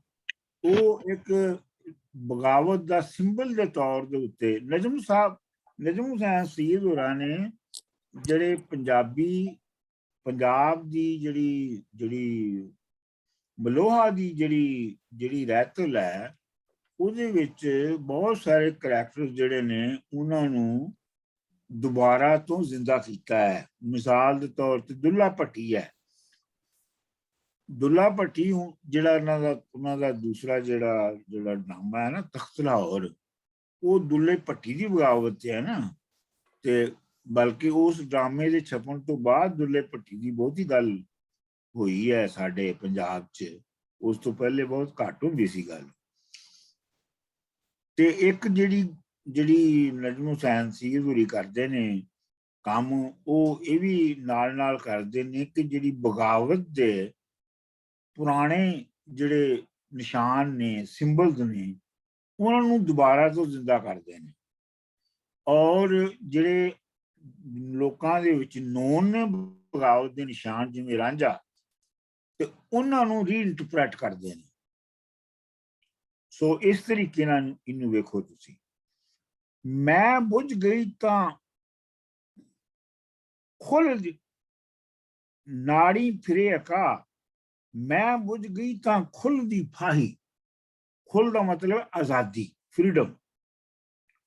ਮੈਂ ਜੇ ਬੁੱਝ ਗਈ ਤੇ ਜਿਹੜੀ ਫਰੀडम ਹੈ ਉਹਨੇ ਫਾਹੀ ਬਣ ਜਾਣਾ,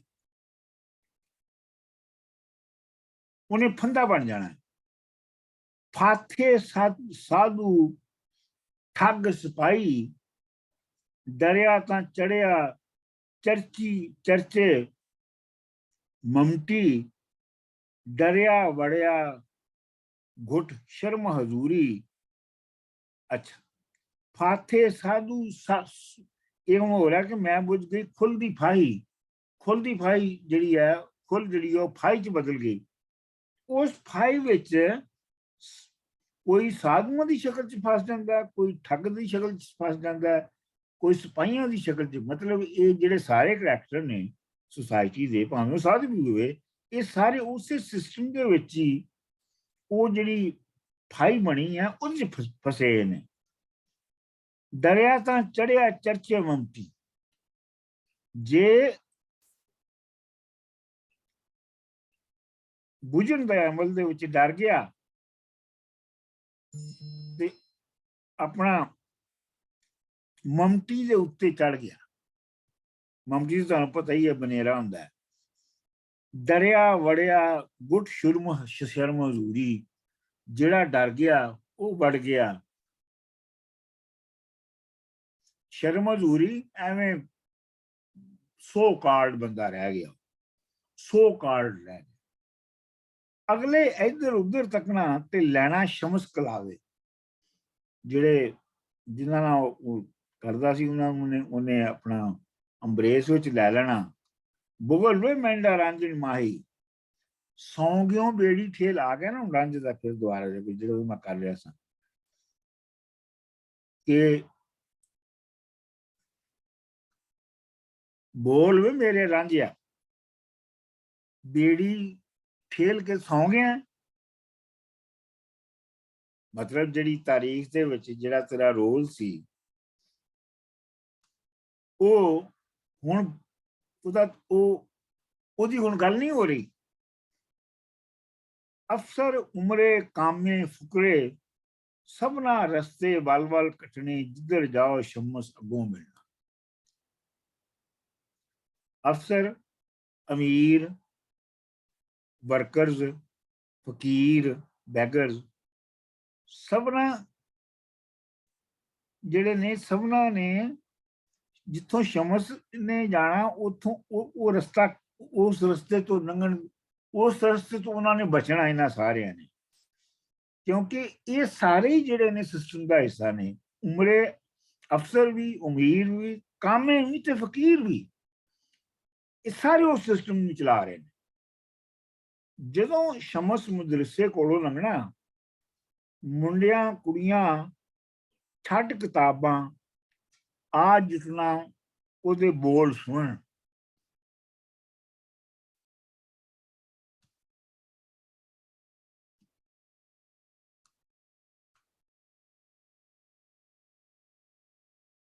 नहीं मैं अगे चला गया, मुझे लगता है नहीं डॉक्टर साहब ठीक जा रहे हो। ठीक है सर। नहीं आना हूं, मैंने पता है ना। ਹੁਣ ਉਹ ਆਇਆ, ਮੈਂ ਬੁੱਝ ਗਈ ਅਤੇ ਜੰਮਿਆ ਕਾਂ, ਇਹੋ ਹੀ ਹੈ ਨਾ। ਹੁਣ हाँ ਚੜ ਮੋਢੇ ਮੰਡਾ, ਉਹ ਤੇ ਮੈਂ ਪਹਿਲੇ ਕਰ ਗਿਆ ਹਾਂ ਜਦੋਂ ਅਸੀਂ ਮੈਂ ਗਲਤ ਪੜਿਆ ਸੀ ਤੇ ਉੱਥੇ ਪਹੁੰਚ ਗਿਆ ਸਾਂ। ਅਗਲਾ ਆ ਜਾਓ। ਮੁੰਡਿਆਂ ਕੁੜੀਆਂ ਆਉਣਾ ਹੁਮ ਹੁਮਾ ਕੇ, ਵਿੱਚ ਜੋਤੀ ਵੀ ਹੋਣਾ। ਅਜਬ ਕੁੜੀ ਹਾਈ ਜੋਤੀ, ਨਾ ਕਾਈ ਚਾਈ ਲਾਉਣਾ ਪਾਉਣਾ, ਮਤਲਬ ਕੋਈ ਕੱਪੜਿਆਂ ਦਾ ਵੀ ਉਹਨੂੰ ਸ਼ੌਕ ਨਹੀਂ ਹੈ। ਨਹਾਣ ਦੀਆਂ ਨਾਲ ਨਿੱਕੀਆਂ ਨਿੱਕੀਆਂ ਕਰ ਕਰ ਲੰਮੀਆਂ, ਵਕਤ ਮਨਾਉਣਾ ਜ਼ੋਰੀ। डॉक्टर साहब मिस कर गए हो एक पूरा पैरा। ਕਿਹੜਾ? मैं बुझ गई ਅਤੇ ਜੰਮਿਆ ਕਾਂ। ਮੈਂ ਯਾਰ ਕਰ ਗਿਆ ਸਾਂ ਨਾ ਪਹਿਲੇ, ਮੈਂ ਇਸ ਵਾਸਤੇ अच्छा अच्छा ठीक। ऑर्डर में हाले ऑर्डर को थोड़ा जिहा डिस्टर्ब होया है। ਮੈਂ ਪਹਿਲੇ ਜਦੋਂ ਵਿੱਚੋਂ ਸਫੇ ਛੱਡ ਗਿਆ ਸਾਂ ਤੇ ਕਰ ਗਿਆ ਸਾਂ। अच्छा अच्छा ठीक। ਮੁੰਡਿਆਂ ਕੁੜੀਆਂ ਆਉਣਾ ਹੁਮ ਹਵਾ ਕੇ, ਵਿੱਚ ਜੋਤੀ ਵੀ ਹੋਣਾ। ਅਜਬ ਕੁੜੀ ਹਾਈ ਜੋਤੀ, ਨਾ ਕਈ ਚਾਈ ਲਾਉਣਾ ਪਾਉਣਾ। ਨਹਾਣ ਦੀਆਂ ਨਾਲ ਨਿੱਕੀਆਂ ਨਿੱਕੀਆਂ ਕਰ ਕਰ ਲੰਮੀਆਂ, ਵਕਤ ਮੰਝਾਉਣਾ ਜ਼ੋਰੀ। ਅੰਦਰ ਅੰਦਰ ਰਹਿਣਾ ਖੁਰਦੀ ਭੁਰਦੀ, ਬਾਜ਼ਿਆਂ ਉਹਨੂੰ ਕਹਿਣਾ ਖੁਸ਼ਕੀ। ਉਹਨਾਂ ਵਿੱਚ ਕੁੜੀ ਜਿਹੜੇ ਸਾਰੇ ਹੋਮੋਂ ਆ ਕੇ ਬੜੇ ਸ਼ੌਕ ਨਾਲ ਸ਼ਮਸ ਕੋਲ ਦੇ ਦੁਆਲੇ ਆਉਂਦੇ ਸਨ, ਉਹਨਾਂ 'ਚ ਜੋਤੀ ਵੀ ਹੁੰਦੀ ਸੀ ਇੱਕ ਕੁੜੀ। ਤੇ ਉਹ ਇਸ ਤਰ੍ਹਾਂ ਦੀ ਕੁੜੀ ਸੀ ਕਿ ਉਹਨੂੰ ਕੋਈ ਕੱਪੜੇ ਵਪੜੇ ਪਾਉਣ ਦਾ ਸ਼ੌਕ ਨਹੀਂ ਸੀ ਹੈਗਾ, ਤੇ ਨਾ ਹੀ ਆਪਣੀਆਂ ਜਿਹੜੀਆਂ ਏਜ ਫੈਲੋਜ਼ ਨੇ ਉਹਨਾਂ ਦੇ ਨਾਲ ਇੱਧਰ ਉੱਧਰ ਦੀਆਂ ਗੱਲਾਂ ਕਰਕੇ ਵਕਤ ਨੂੰ ਲੰਘਾਉਣ ਦਾ ਵੀ ਉਹਨੂੰ ਕੋਈ ਸ਼ੌਕ ਨਹੀਂ ਸੀ ਹੈਗਾ। ਪਰ ਉਹਨੇ ਅੰਦਰ ਅੰਦਰ ਰਹਿਣਾ ਖੁਰਦੀ, ਉਹਦੇ ਅੰਦਰ ਖੋਰਾ ਲੱਗਾ ਹੈ। ਮਤਲਬ ਕੋਈ ਚੀਜ਼ ਅੰਦਰੋਂ ਗੁਆਚ ਰਹੀ ਹੈ। ਖੁਰਦੀ ਭੁਰਦੀ, ਭੁਰਨਾ ਵੀ ਕਿਸੇ ਚੀਜ਼ ਦਾ ਉੱਠਣਾ ਹੁੰਦਾ ਹੈ। ਅੰਦਰ ਅੰਦਰ ਰਹਿਣਾ ਖੁਰਦੀ ਭੁਰਦੀ, ਬਾਜ਼ਿਆਂ ਉਹਨੂੰ ਕਹਿਣਾ ਖੁਸ਼ਕੀ। ਤੇ ਉਹ ਜਿਹੜੇ ਬਾਕੀ ਜਿਹੜੇ ਉਹਦੇ ਹਾਣੀ ਨੇ ਉਹ ਉਹਨੂੰ ਕਹਿੰਦੇ ਨੇ ਖੁਸ਼ਕੀ। ਮਤਲਬ ਇਹ ਬਹੁਤ ਡਰਾਈ ਹੈ ਕੁੜੀ, ਇਹਨੂੰ ਇਹ ਨਾ ਹੈ ਕੋਈ ਗੱਪਾਂ ਮਾਰਦੀ ਹੈ, ਨਾ ਹੈ ਕੋਈ ਪਾਉਣ ਚੰਗੇ ਕੱਪੜੇ ਪਾਉਂਦੀ ਹੈ, ਤੇ ਨਾ ਕੁਛ ਕਰਦੀ ਹੈ। ਤੇ ਇਸ ਲਈ ਇਹ ਹੁਣ ਖੁਸ਼ਕੀ ਹੋਈ ਨਾ ਫਿਰ। ਅੱਛਾ ਜੀ, ਮੈਨੂੰ ਹੁਣ ਤੁਸੀਂ 5 ਮਿੰਟ ਦਿਓ, ਮੈਨੂੰ ਸਾਹ ਲੈ। अगर इजाजत होवे तो। अच्छा मैं रिकॉर्डिंग पॉज कर देना इतने जरा। हाँ,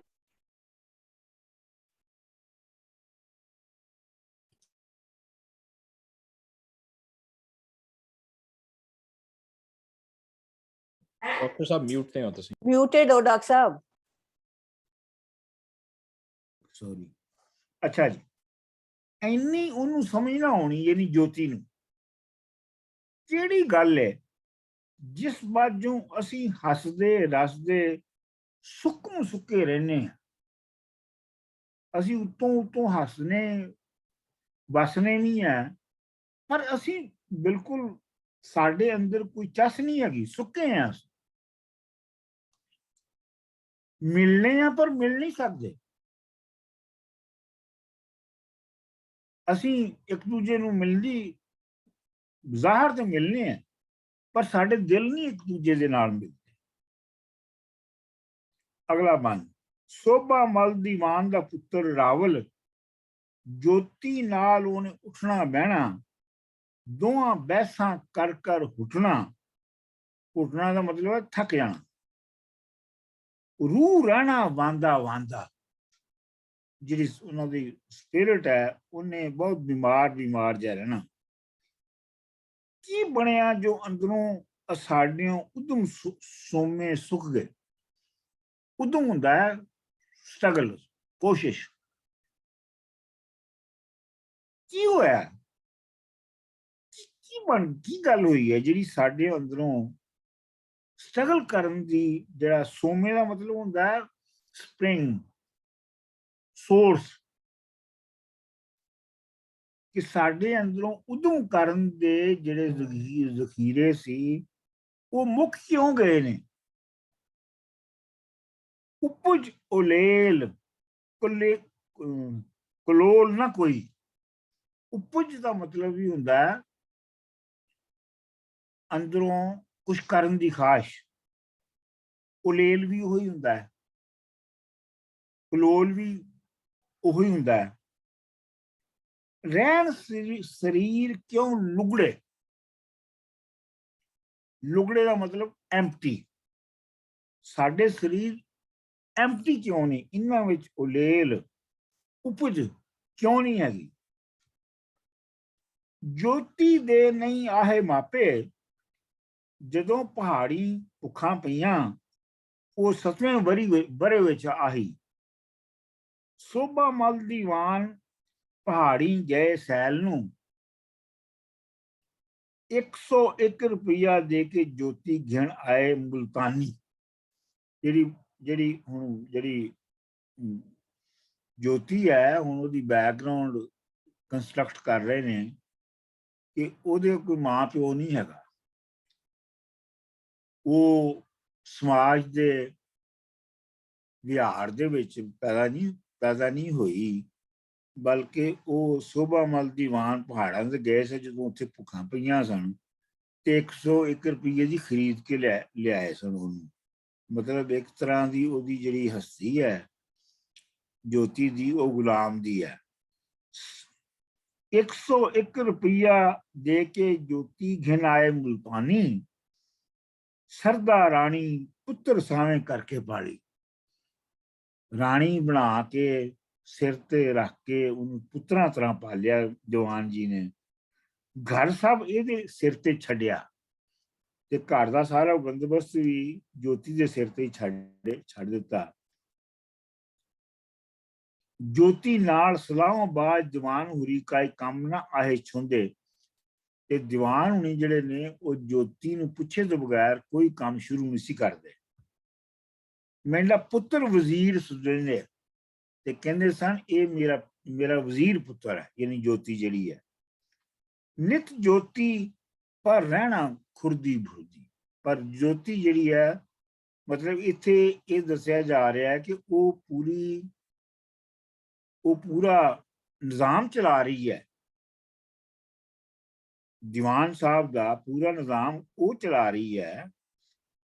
इसका मतलब है कि उन्होंने इस वास्ते खास तौर पर यह लिखा गया है ਕਿ ਉਹਨੂੰ ਨਿਜ਼ਾਮ ਦੀਵਾਨ ਦਾ ਨਿਜ਼ਾਮ ਚਲਾਉਂਦਿਆਂ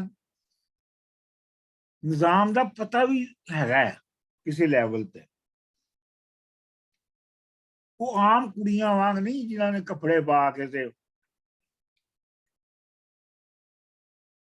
ਸਵੇਰੇ ਨਿਕਲ ਗਈਆਂ ਤੇ ਸ਼ਾਮ ਨੂੰ ਆ ਕੇ ਘਰ ਰੋਟੀ ਖਾ ਲਈ, ਤੇ ਉਹਨਾਂ ਨੂੰ ਇਹ ਨਹੀਂ ਪਤਾ ਕਿ ਇਹ ਰੋਟੀ ਆ ਕਿੱਥੋਂ ਰਹੀ ਹੈ ਤੇ ਜਾ ਕਿੱਥੇ ਰਹੀ ਹੈ ਤੇ ਕਿਹੜੇ ਕੰਮ ਕਿਵੇਂ ਹੋ ਰਹੇ ਨੇ।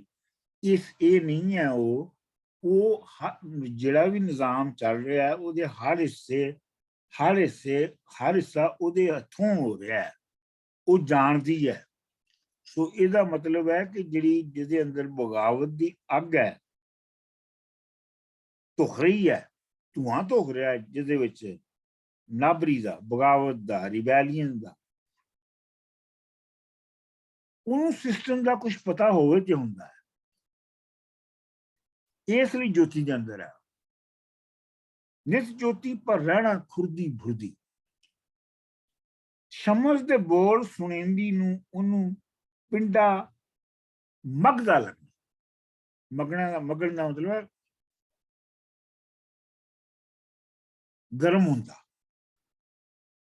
ਵਾਰਮ ਹੋਣਾ। ਮਗਣਾ ਦਾ ਮਾਂ ਐਗਜ਼ੈਕਟ ਹੈਗਾ ਵਾਰਮ ਹੋਣਾ। ਸ਼ਮਸ ਦੇ ਬੋਲ ਜਦੋਂ ਸ਼ਮਸ ਦੇ ਉਹਨੀਆਂ ਗੱਲਾਂ ਸੁਣਨੀਆਂ ਤੇ ਉਹਨੂੰ ਆਪਣਾ ਜਿਸਮ ਜਿਹੜਾ ਕਿ ਖੁਰਦਾ ਪੁਰਦਾ ਉਹਨੂੰ ਪਹਿਲੇ ਲੱਗਦਾ ਸੀ, ਉਹ ਵਾਰਮ ਹੁੰਦਾ ਲੱਗਣਾ, ਉਹ ਚ ਗਰਮੀ ਆਉਣੀ।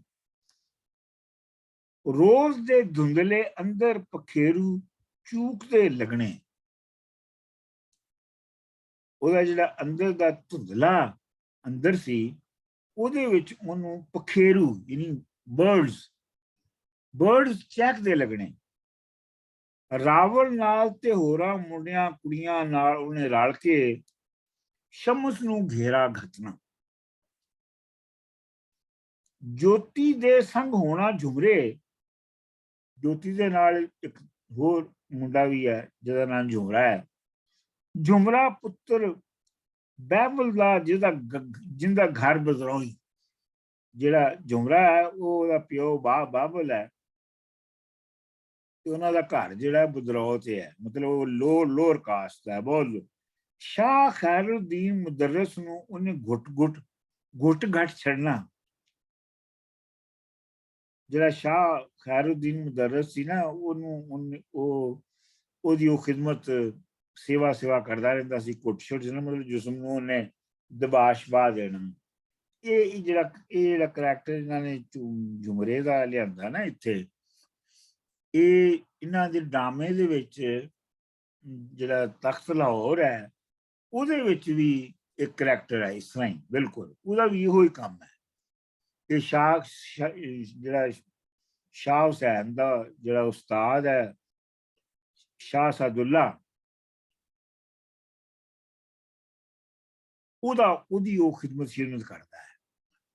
ਤੇ ਮੈਨੂੰ ਇਸ ਵਾਸਤੇ ਬਹੁਤ ਯਾਦ ਹੈ ਕਿ ਮੈਂ ਜਦੋਂ ਇੱਥੇ ਅਸੀਂ ਸਟੇਜ ਕੀਤਾ ਸੀਗਾ ਡਰਾਮਾ ਤਖਤ ਲਾਹੌਰ ਨਜਮ ਹੁਸੈਨ ਸੀਜ਼ ਹੋਰਾਂ ਦਾ, ਤੇ ਉਹਦੇ ਵਿੱਚ ਮੈਂ ਸ਼ੇਖ ਸਾਦੁੱਲਾ ਦਾ ਕਰੈਕਟਰ ਕੀਤਾ ਸੀ। ਤੇ ਵੈਸੇ ਲੋਕਾਂ ਕਿਹਾ ਸੀ ਚੰਗਾ ਕੀਤਾ ਹੈ, ਪਰ ਜਿਹੜੇ ਮੇਰੇ ਦੋਸਤ ਨੇ ਉਹਨਾਂ ਕਿਹਾ ਤੂੰ ਕੀਤਾ ਕੀ ਹੈ, ਤੂੰ ਐਕਟਿੰਗ ਵੈਕਟਿੰਗ ਤਾਂ ਕੋਈ ਨਹੀਂ ਕੀਤੀ, ਤੂੰ ਜੋ ਹੈਗਾ ਸਾਂ ਉਹੀ ਤੂੰ ਬੋਲਦਾ ਗਿਆ ਉੱਥੇ। ਮੈਂ ਕਿਹਾ ਚਲੋ ਠੀਕ ਹੈ। ਸ਼ਾਹ ਖੈਰੁਦੀਨ ਮੁਦਰਸ ਹੋਰਾਂ ਵੇਲੇ ਝੁਮਰੇ ਨੂੰ ਕੁਝ ਦਸ ਛੱਡਣਾ।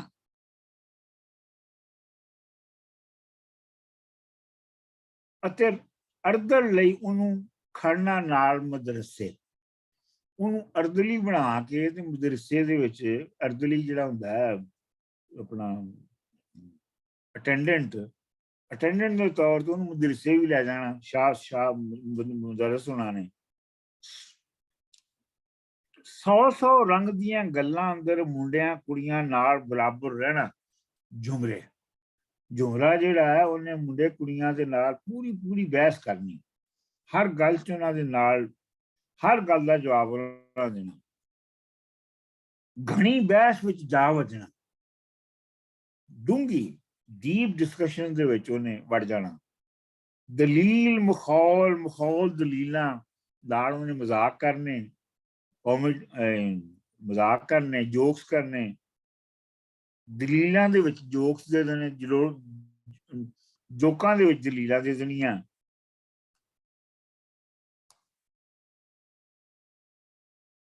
ਕਿਸੇ ਨੂੰ ਬਾਰੇ ਆਉਣ ਨਾ ਦੇਣਾ, ਮਤਲਬ ਬਹਿਸ ਕਿਸੇ ਨੂੰ ਜਿੱਤਣ ਨਹੀਂ ਦੇਣਾ ਉਹਨੇ।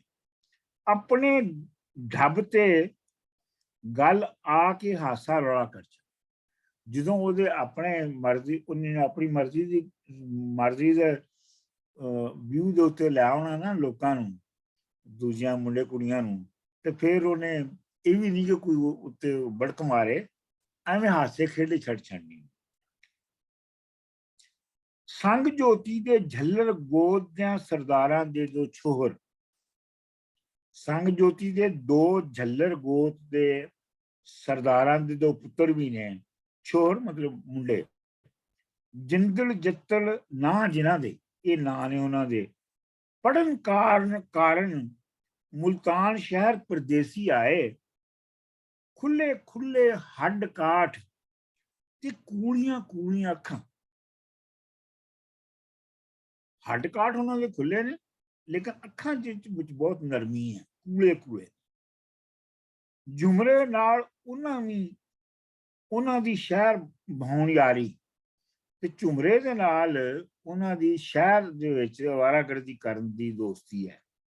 ਝੁਮਰੇ ਨਾਲ ਜਗਤ ਦੀ ਯਾਰੀ, ਝੁਮਰੇ ਨਾਲ ਬਸ ਪੂਰੀ ਦੁਨੀਆ ਦੀ ਯਾਰੀ ਸਾਰੀ ਝੁਮਰੇ ਨਾਲ ਹੀ ਲਾਈ ਆ ਉਹਨਾਂ ਨੇ।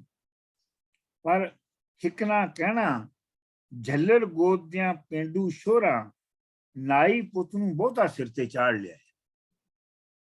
ਮਤਲਬ ਜਿਹੜਾ ਝੁਮਰਾ ਉਹਦਾ ਪਿਓ ਨਾਈ ਹੈ, ਤੇ ਲੋਕਾਂ ਕਹਿੰਦੇ ਨੇ ਕਿ ਇਹ ਜਿਹੜੇ ਜੱਤਲ ਤੇ ਜਿੰਦਲ ਨੇ, ਇਹਨਾਂ ਨੇ ਨਾਈ ਮੁੰਡੇ ਨੂੰ ਸਿਰ ਤੇ ਚੜਾਇਆ। ਅੱਜ ਫਿਰ ਇੱਥੇ ਰੁਕਦਾ ਹੀ ਹੈ। ਬੀਬਾ ਜੀ ਦਾ ਖਿਆਲ ਹੈ ਕਿ ਬਹੁਤ ਜ਼ਿਆਦਾ ਹੋ ਗਿਆ। ਨਹੀਂ, we need to cogitate on this and go back again, ਥੋੜਾ ਜਿਹਾ ਆਰਾਮ ਨਾਲ ਸਮਝਾਂਗੇ ਆਪੇ ਥੋੜਾ ਜਿਹਾ ਇੱਥੇ ਇਹਦੇ ਬਾਅਦ।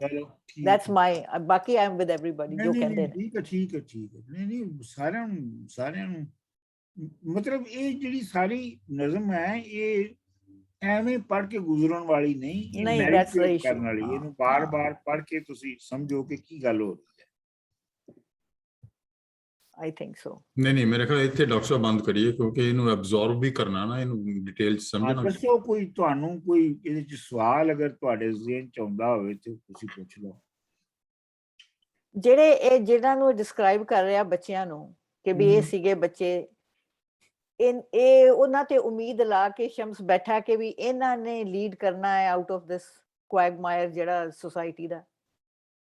ਮਤਲਬ ਇਸ ਤਰ੍ਹਾਂ ਦੇ ਲੋਕ ਜਿਹੜੇ ਨੇ, ਨੌਜਵਾਨ ਜਿਹੜੇ ਨੇ, ਉਹ ਇਕੱਠੇ ਹੋ ਰਹੇ ਨੇ, ਜਿਹੜੇ ਕੋਈ ਤਬਦੀਲੀ ਲਿਆ ਸਕਦੇ ਨੇ। ਲਾਈਕ ਮਾਈਂਡਡ ਪੀਪਲ ਇਕੱਠੇ ਹੋ ਰਹੇ ਹੈ। ਇਹ ਅਸਲ ਦੇ ਵਿੱਚ ਜਿਹੜਾ 60-70 ਦੇ ਲਾਹੌਰ ਦਾ ਸੀਨ ਹੈ ਨਾ, ਇਹ ਅਸਲ ਦੇ ਵਿੱਚ ਉਹਨੂੰ ਵੀ ਪੋਰਟਰੇ ਕਰ ਰਹੇ ਨੇ ਜੀ।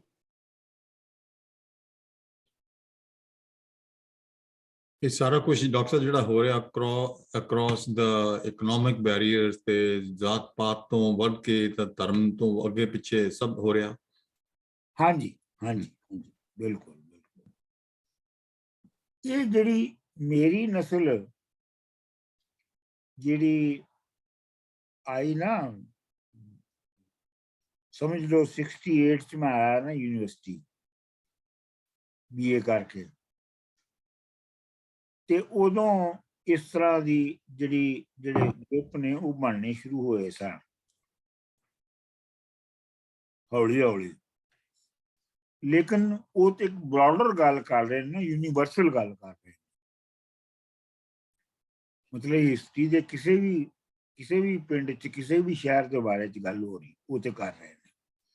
ਲੇਕਿਨ ਮੈਂ ਤੁਹਾਨੂੰ ਸਿਰਫ ਇੰਨਾ ਹਿੰਟ ਕਰ ਰਿਹਾ ਕਿ ਇਹ 60-70s ਦਾ ਜਿਹੜਾ ਪੰਜਾਬ ਹੈ, ਸਾਡੇ ਵਾਲੇ ਪਾਸੇ ਦਾ ਪੰਜਾਬ ਔਰ ਤੁਹਾਡੇ ਵਾਲੇ ਪਾਸੇ ਦਾ ਵੀ ਪੰਜਾਬ, ਉਦੋਂ ਇਸ ਤਰ੍ਹਾਂ ਦੀ ਨਵੀਆਂ ਸੰਗਤਾਂ ਬਣਨੀਆਂ ਸ਼ੁਰੂ ਹੋਈਆਂ ਸਨ, ਜਿਹੜੀਆਂ ਕਿ ਸਮਝਦੀਆਂ ਸਨ ਕਿ ਇਨਕਲਾਬ ਆ ਜਾਣਾ ਹੈ ਔਰ ਇਨਕਲਾਬ ਅਸੀਂ ਲੈ ਆਉਣਾ। ਮਤਲਬ ਸਾਨੂੰ ਤੇ ਅਸੀਂ ਹੁਣ ਮਜ਼ਾਕ ਨਾਲ ਇੱਕ ਦੂਜੇ ਨੂੰ ਛੇੜਨੇ ਆ, ਰਾਣਾ ਸਾਹਿਬ ਹੁੰਦੇ ਤੇ ਤੁਹਾਨੂੰ ਉਹ ਜ਼ਿਆਦਾ ਇੰਜੋਏ ਕਰਦੇ, ਕਿ ਸਾਨੂੰ ਤੇ ਇਹ ਲੱਗਦਾ ਸੀ ਕਿ ਲਾਹੌਰ ਸ਼ਹਿਰ ਤੋਂ ਬਾਹਰ, ਲਾਹੌਰ ਸ਼ਹਿਰ ਜਦੋਂ ਤੁਸੀਂ ਆਉਂਦੇ ਨਾ GT ਰੋਡ ਤੋਂ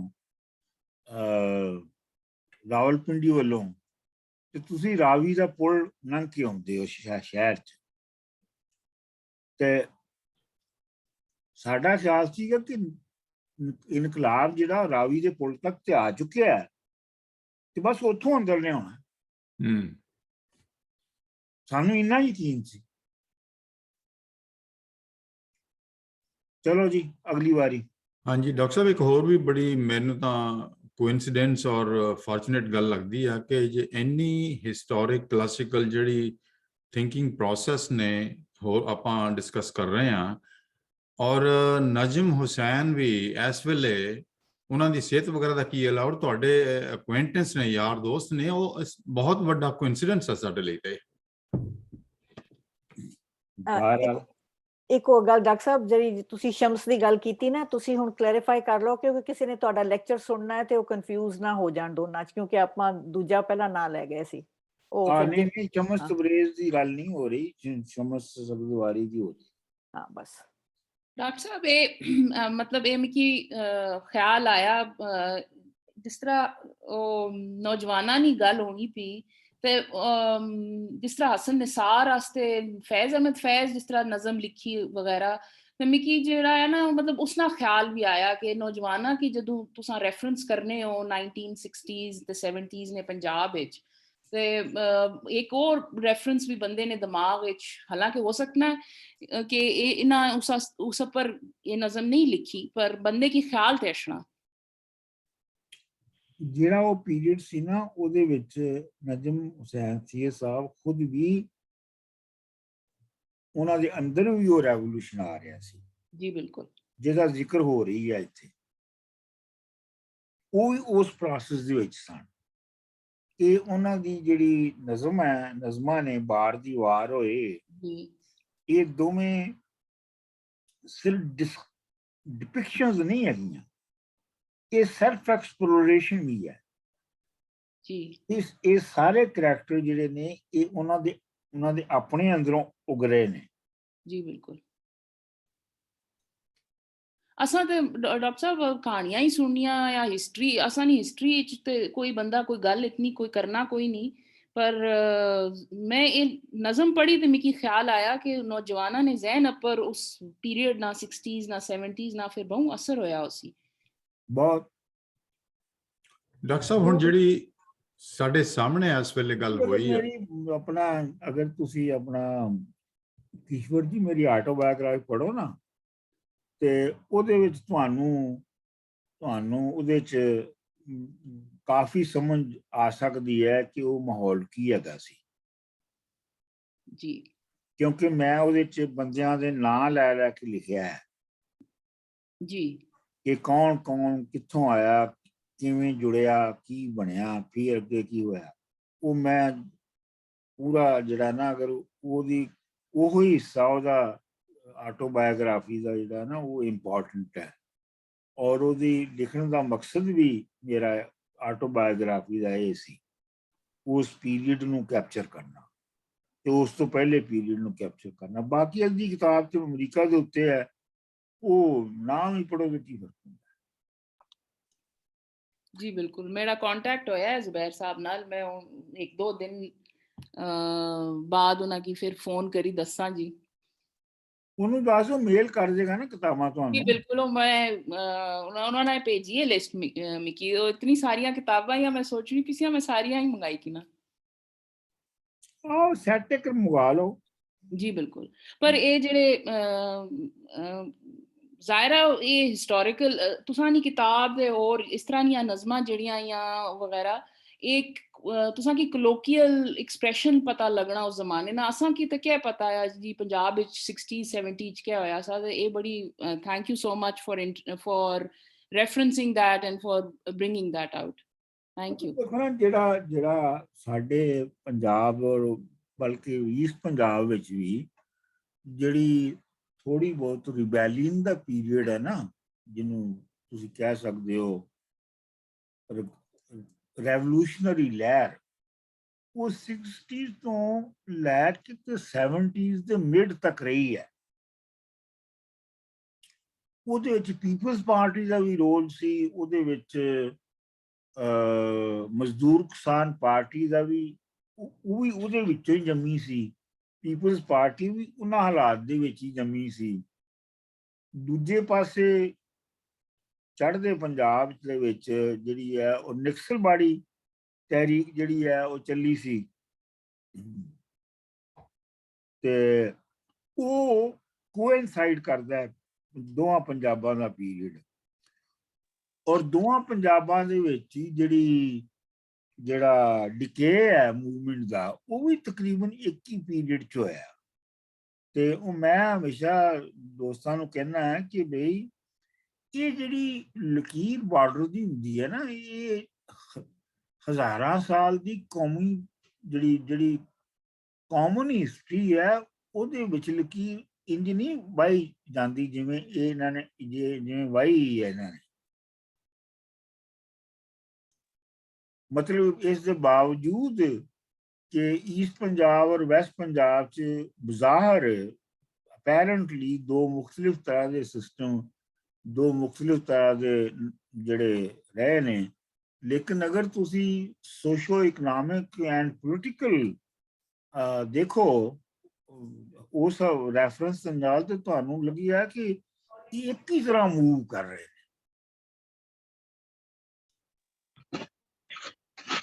ਡਾਕਟਰ ਸਾਹਿਬ ਜਿਹੜੀ ਪਾਕਿਸਤਾਨ ਦੇ ਵਿੱਚ ਜਿਹੜੀ ਪਾਕਿਸਤਾਨੀ ਪੰਜਾਬ ਦੇ ਵਿੱਚ ਜਿਹੜੀ ਜਹਾਦੀਆਂ ਦੀ ਮੂਵਮੈਂਟ ਚੱਲੀ, ਠੀਕ, ਰਿਕਾਰਡਿੰਗ ਬੰਦ ਕਰੋ ਜਾਨ।